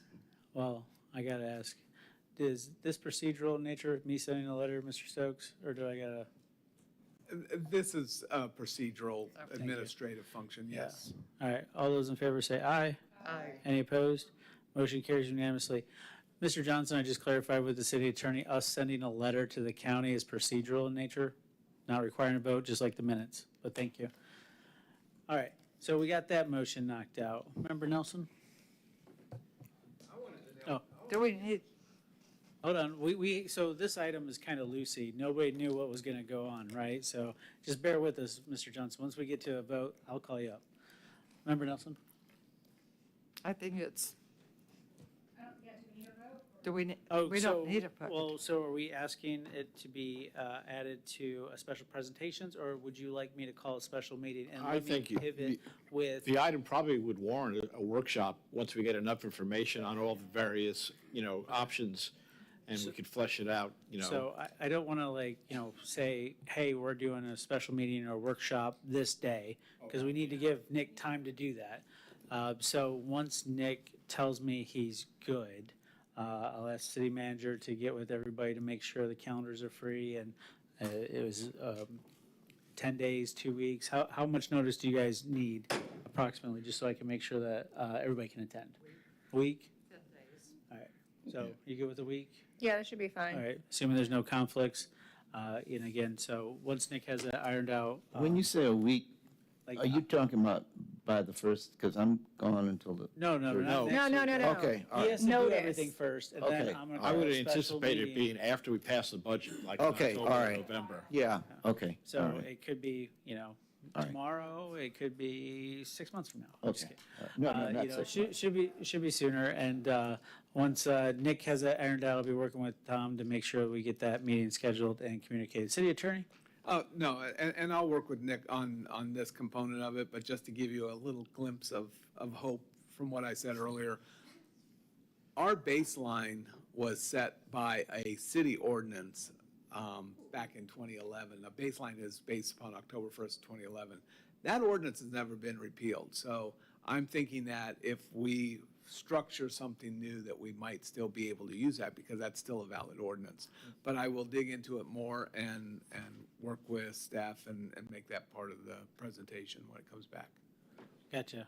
Thank you very much, city attorney. Council, any other questions? All right, you got your marching orders. Thank you very much. Appreciate you guys. I know that's actually early. What are you talking about? Yeah. He needs to go home. Can you believe he made his intern stay out this late? Yeah, thank you guys. All right, city manager. Moving on to item 12E, and that's certified recovery residences, and this is another state preemption of home rule. And the recommended action is to approve the advisability directing staff to draft an ordinance to amend the city's zoning regulations to be consistent with Chapter 2025-X Laws of Florida. And Brad is here to answer any questions. City Clerk, are there any cards? Yes, sir. One card, Stan Johnston. Thank you. Mr. Parrish, do you have anything you want to add to this? This is a brand-new law, became effective July 1st. It requires us to adopt an ordinance God bless you. by January of 2026 that specifically identifies this use in our zoning code, and then we have to come up with some standards, which are generally outlined in the law, but nothing very specific. So it will be a challenge trying to address this one, but we do need your direction to go forward. Anybody want to give this guy permission to go do some more research? Approve advisability, directing Brad to draft an ordinance to amend the city's zoning regulations to be consistent with Chapter 2025 X Laws of Florida. Second. I have a motion, I have a second. I already called the cards. Any further council discussion? All in favor, say aye. Aye. All opposed? Motion carries. Thank you very much. All right, petitions and requests from the public, present, non-agenda items. Anybody? I mean, it's basically only you or you, but thank you guys very much. On to mayor and council reports.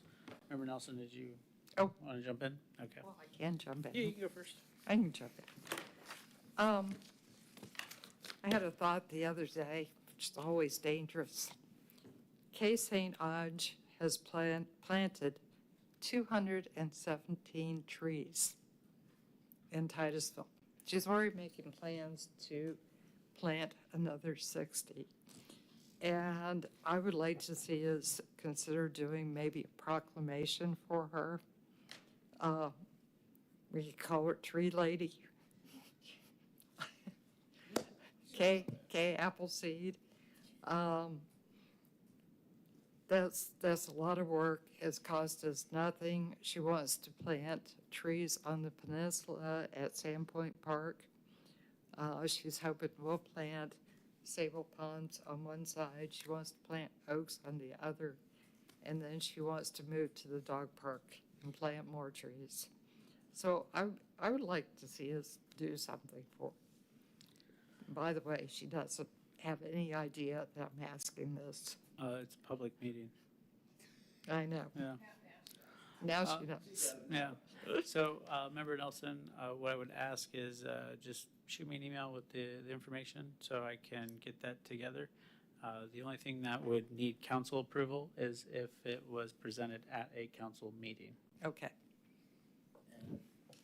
I think it should. I think so too. So why don't you, she needs to make a motion. So I would move to, Well, we got to have the proclamation first. Okay. okay. Yeah. Anything else? That's it. All righty. Vice Mayor Cole, you're up. Your light's on. Okay, I had a couple of things that I've been involved in. I was on a panel at East Florida talking to young entrepreneurs on this past Thursday, and it was really good. We had the chamber sponsored it. There were about 30 young entrepreneurs who had started businesses, and they had Robin Fisher, Stan Retz, and myself. And they had a very old panel to talk to young guys, but they were very receptive to what we had to say. Today, I had an opportunity to go to the Police Hall of Fame. They were giving an award to Representative Tyler Soroy. He was able to get them $2.1 million for their projects. He had to do it in various increments, but the total was 2.1. And they did, in the presentation afterwards, they thanked us, the city of Titusville, for the $50,000 that we gave them. So it was very good. Chief Lau was there, and so it was a good outing. And Tyler is going to run for county commission now because he's termed out as far as state representatives.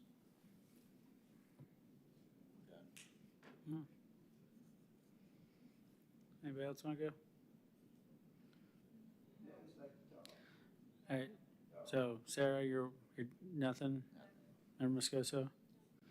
All right, I have a couple things, guys. I'm sorry, I was just making notes because as he was talking about the American Police Hall of Fame, it got me thinking about the Tourism Development Council, and I forgot to bring this up.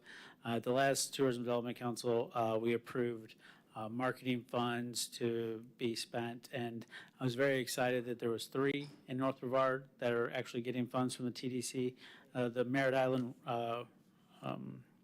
Refuge, the Titusville Playhouse, and the Valiant Air Command Warbird Museum. So all those have generated enough hotel bed stays that they actually got some money. We're also reworking the sports portion of those grants, and hopefully we can get it to where some of those actually happen in Titusville, because there's actually no sports grants handed out in North Brevard whatsoever. We just don't have the facilities, so maybe someday. But that was exciting. Also, I had a request for approval to present a proclamation for National Suicide Month at the August 26th council presentation meeting. Is anybody opposed to that? All right.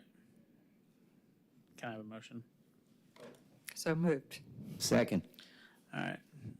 All those in favor say aye. Aye. Any opposed? Motion carries. The group wanted it done at a council meeting. We don't do many of them at council meetings, so, it's not getting out of hand. Sorry, city council presentation meeting, not city council meeting. Also, it didn't look like it made it in my report, but I'm working with the city manager and Kevin Cook. A company came to me and said, hey, we have this contract with you to maintain or to install and maintain your bus benches. We've had this contract since 1993. It automatically renews like every 12 years. Yeah, I know, right? I know, pretty wild. So, okay, looked it up. Okay, there's a contract here. And what they want to do is replace our old bus benches and put new ones in that are going to last longer, and they won't have to maintain as much. And they're like, what kind of benches do you want? I'm like, that's not my wheelhouse. That needs to come before council, guys. But what they also want to do is some of our buses that have benches that are not ADA compliant, they want to help us get that up to date. And what was interesting is they showed me a Florida statute that basically says when it comes to bus benches, doesn't matter if it's the state right away or not, we do have some authority over that, which I thought was interesting. So we're kind of working together through some things to try to hopefully bring that back before you, because at the end of the day, I do not want to decide what color benches or what style, like that's just not my thing. But if the benches do need, an updating, a facelifting, we can't go wrong there because they're paying for the benches anyway. They just sell ad space so that, to recover their funds. But they also have some rules on what kind of ads they'll allow and not allow, and that if we want to look at updating our contract with them, we can have that conversation of if there's a particular ads, like they don't do alcohol or cigarettes or anything like that. But Herman's face. You have to pay extra for that. So just so you guys know, like, we'll be bringing that back before you because, I don't really know exactly where it's at right now, but so you're an expert on bus benches? And speaking of architect, I'm gonna ask council to get involved and ask our planning department to bring on a landscape architect for the purposes of developing a plan for our medians and our major arteries for tree planting, as well along our entryways. I've been having conversations with the Florida Department of Transportation, and they may have some funds available in the next couple cycles ahead, but I've also had conversations with business owners here locally that believe we need to take pride in where we live and beautify it, and are also willing to help maybe fund such an initiative. But the whole key linchpin hangs on, we need a landscape architect to design what that could look like. And as I've had this kind of in my mind for like the last 2 weeks now, I've literally been driving around in traffic looking at the trees and medians, and it's kind of a hodgepodge. It doesn't make any sense. You know, there's a tall bush here, something that kind of looks like a tree, but it's just a taller bush there, and then there's some without and some with, and I think we just need to look at like having a universal vision plan for the streetscape that is our major arteries. So that is something that I was going to ask, but remember, Mr. Gosu? Yeah, no, I would agree. Like, we have crepe myrtles that are never cut back, and there's just a lot of issues. Would that be an additional hire, or would that be a consultant? It'd be a one-time consulting. A one-time expense. consultant, okay. Yeah. Yeah, I spoke with the Public Works Director, and he has a listing of landscape architects that he's worked with, and he's ready to, you know, give out a task order once we identify some funding and develop a scope of services, and if it's endorsed by council, we're ready to go on it. Yeah, so the landscape architect would be on us, right? We'd have to come up with the plan, but once we came up with the plan, then we can identify other funding sources through, you know, maybe it's FDOT or the TPO or private businesses. Do we need a motion? I believe you would need a motion for that. I'll make a motion that we look into hiring a landscape consultant to look at our landscaping throughout the city, specifically Our our major entryways and Are our we talking major about just the arteries. right-of-ways? Yes. Right, right. Uh-huh. Right-of-ways, medians, and our Yeah. entry. And it shouldn't make a difference whether it's a state road or a city road, because like Highway 50 is a state road, but we still kind of maintain the medians and stuff ourselves. So that's my motion. Second. I have a motion, I have a second. Mr. Johnson? This is not an item, this is something I brought up in my report about hiring a landscape architect to design a plan for our tree plantings and medians. Well, I'm saying to the city clerk that I have a card that says anything new. Yeah, and I'm calling on you.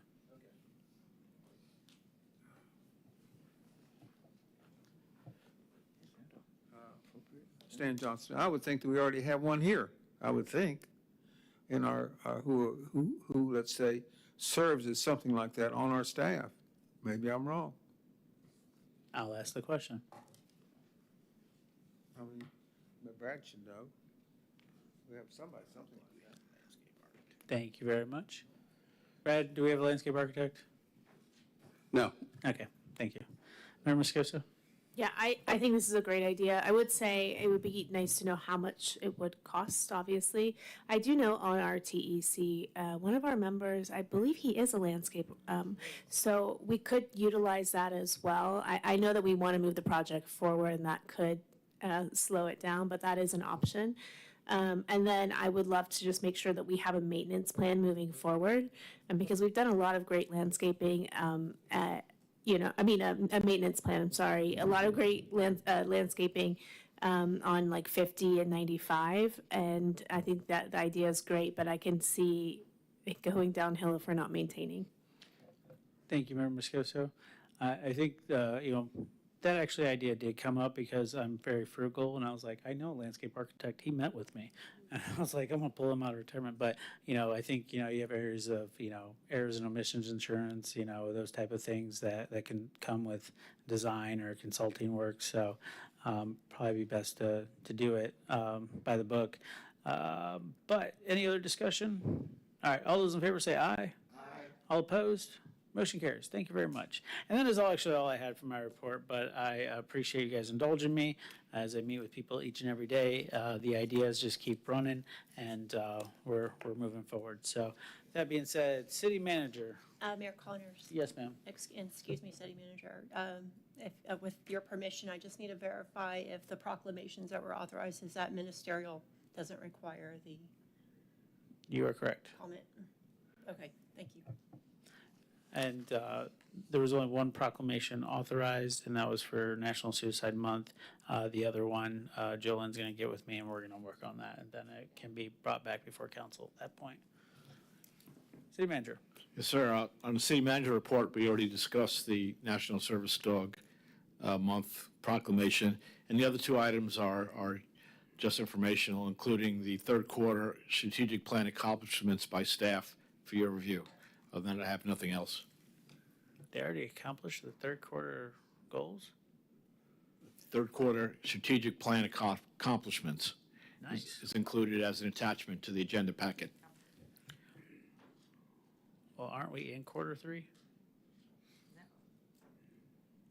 Because our year ends October. Ah, So sorry, I'm not used to government quarters, so you count everybody else's fourth quarter is our first quarter. Is that how you're doing that? yeah. Gotcha. All right, maybe that was a stupid question, but I'm like, everybody else, this is the third quarter, that's why I was confused when he said that. All right, anything, Vice, No, sir. the city attorney? All right, I know we've given Mr. Stokes ample amount of work to do for the foreseeable future. And again, my recommendation and what I shared with the city manager is we've basically been operating with a quarter of the legal staff that we normally do. And even though once Mr. McHenry comes on board, I feel it is appropriate to continue Mr. Stokes' services for as long as it takes for him to get caught up and acclimated, which could be some time.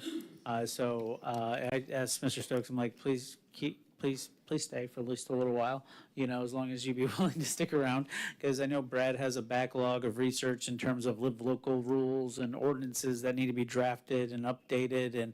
And I think every time we sit up here, usually there's a request for advisability of our legal staff to do something. So I think, it would be practical for him to stay on at least to the end of the year, but that's just no, I'm just letting you guys know, and you can, let, you guys know what your feelings are. Remember, Nelson? I forgot to mention this. Talking about Jim made me think about it. You know how we had the reception for our potential city managers? It would be really nice to have that kind of reception for our attorney when he comes in. He doesn't really know our town, doesn't know our people. And it would give a chance for people to come in and visit with him, get to know him, ask him questions. Staff could come in and talk to him. I think it'd be just really nice, welcoming to do something like that. And the staff did such a beautiful job. Yes, they did. I mean, that was gorgeous. I think Christina's going to be upset with you, but. And hopefully Christina won't be upset. So, I mean, what do you guys think? Yeah, I'm okay with the reception and the welcoming. I think just because he's moving here to make him feel welcomed, I don't want, and I'm okay if we invite citizens, but I don't want the emphasis to be on citizens asking him questions and things, because it is a different role than city manager. City manager deals with the public a lot. The attorney really is for us as council and does a lot of back end work. So I just don't want to have that perception going out there and he's just coming here and now he's getting bombarded with these questions. I want this to be a welcome reception for him. So Yes. I just want that to be clear. Recommendation that would be to maybe host it not in council chambers, maybe at like the chamber building. And across the also street. during the workday, that way all staff from the city can come in, as well as opening up to the public for those who would wish to, rather than having an evening event where you wouldn't see much staff show up. All right, so I think, we're all in agreement with that. Mayor Moscoso? Yeah, sorry, just a quick question. Do you have a date for hiring an assistant city manager? That's on us. Huh? Is that us? Yes. But you. Oh, sorry. No, that's not us. That's the city. We're Yeah. just talking about the attorney, so that's The why city attorney is scheduled to be here on the 25th of August. assistant city attorney. No, the city attorney. Yeah. And my recommendation, I think he's going to probably take a look at, recommending a candidate for his assistant to council, probably pretty short order. He's probably going to want to get his assistant on board. As far as the assistant city manager, I haven't even started to, look, but I probably will right after the budget is passed. I'll spend some time in October and get a good hire on board for assistant city manager. I just want to get through the budget. Yeah, I think part of the thing was also you didn't have a signed agreement yet to be the city manager, right? Yeah. Right, one thing at a time. Yeah. Yeah, exactly.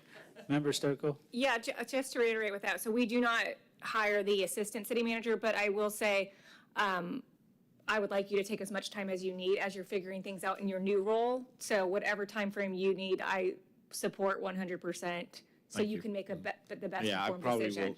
will look in earnest in October. Yeah, that's perfectly fine. When it comes to the assistant city attorney, that is who we hire. I'm kind of a little bit on the fence with him coming right in and just hiring one right away. I could see why he would want to do that, especially being new to the area and wanting some additional help. The other side is I would like somebody to come in and kind of see what's going on before committing to that decision, if that's really what's best, or would that money be best utilized to hire out specific attorneys that specialize in certain areas? And I've seen, and the reason I bring that up, there's several cities that do that. And I'm more so concerned about the cost. What does that look like? And again, I want to support who we hired as city attorney to what he wants, but that would be kind of, I'd like to let him kind of figure things out before just being like, oh, this is just the model we've had. We have to stick to it. We don't have to stick to it. And I want to be supportive of what might work best for our city. Thank you, Member Stokel. And I think that was a big topic of conversation during the interview, if I remember correctly, making sure that we're handling more things in-house than out-of-house.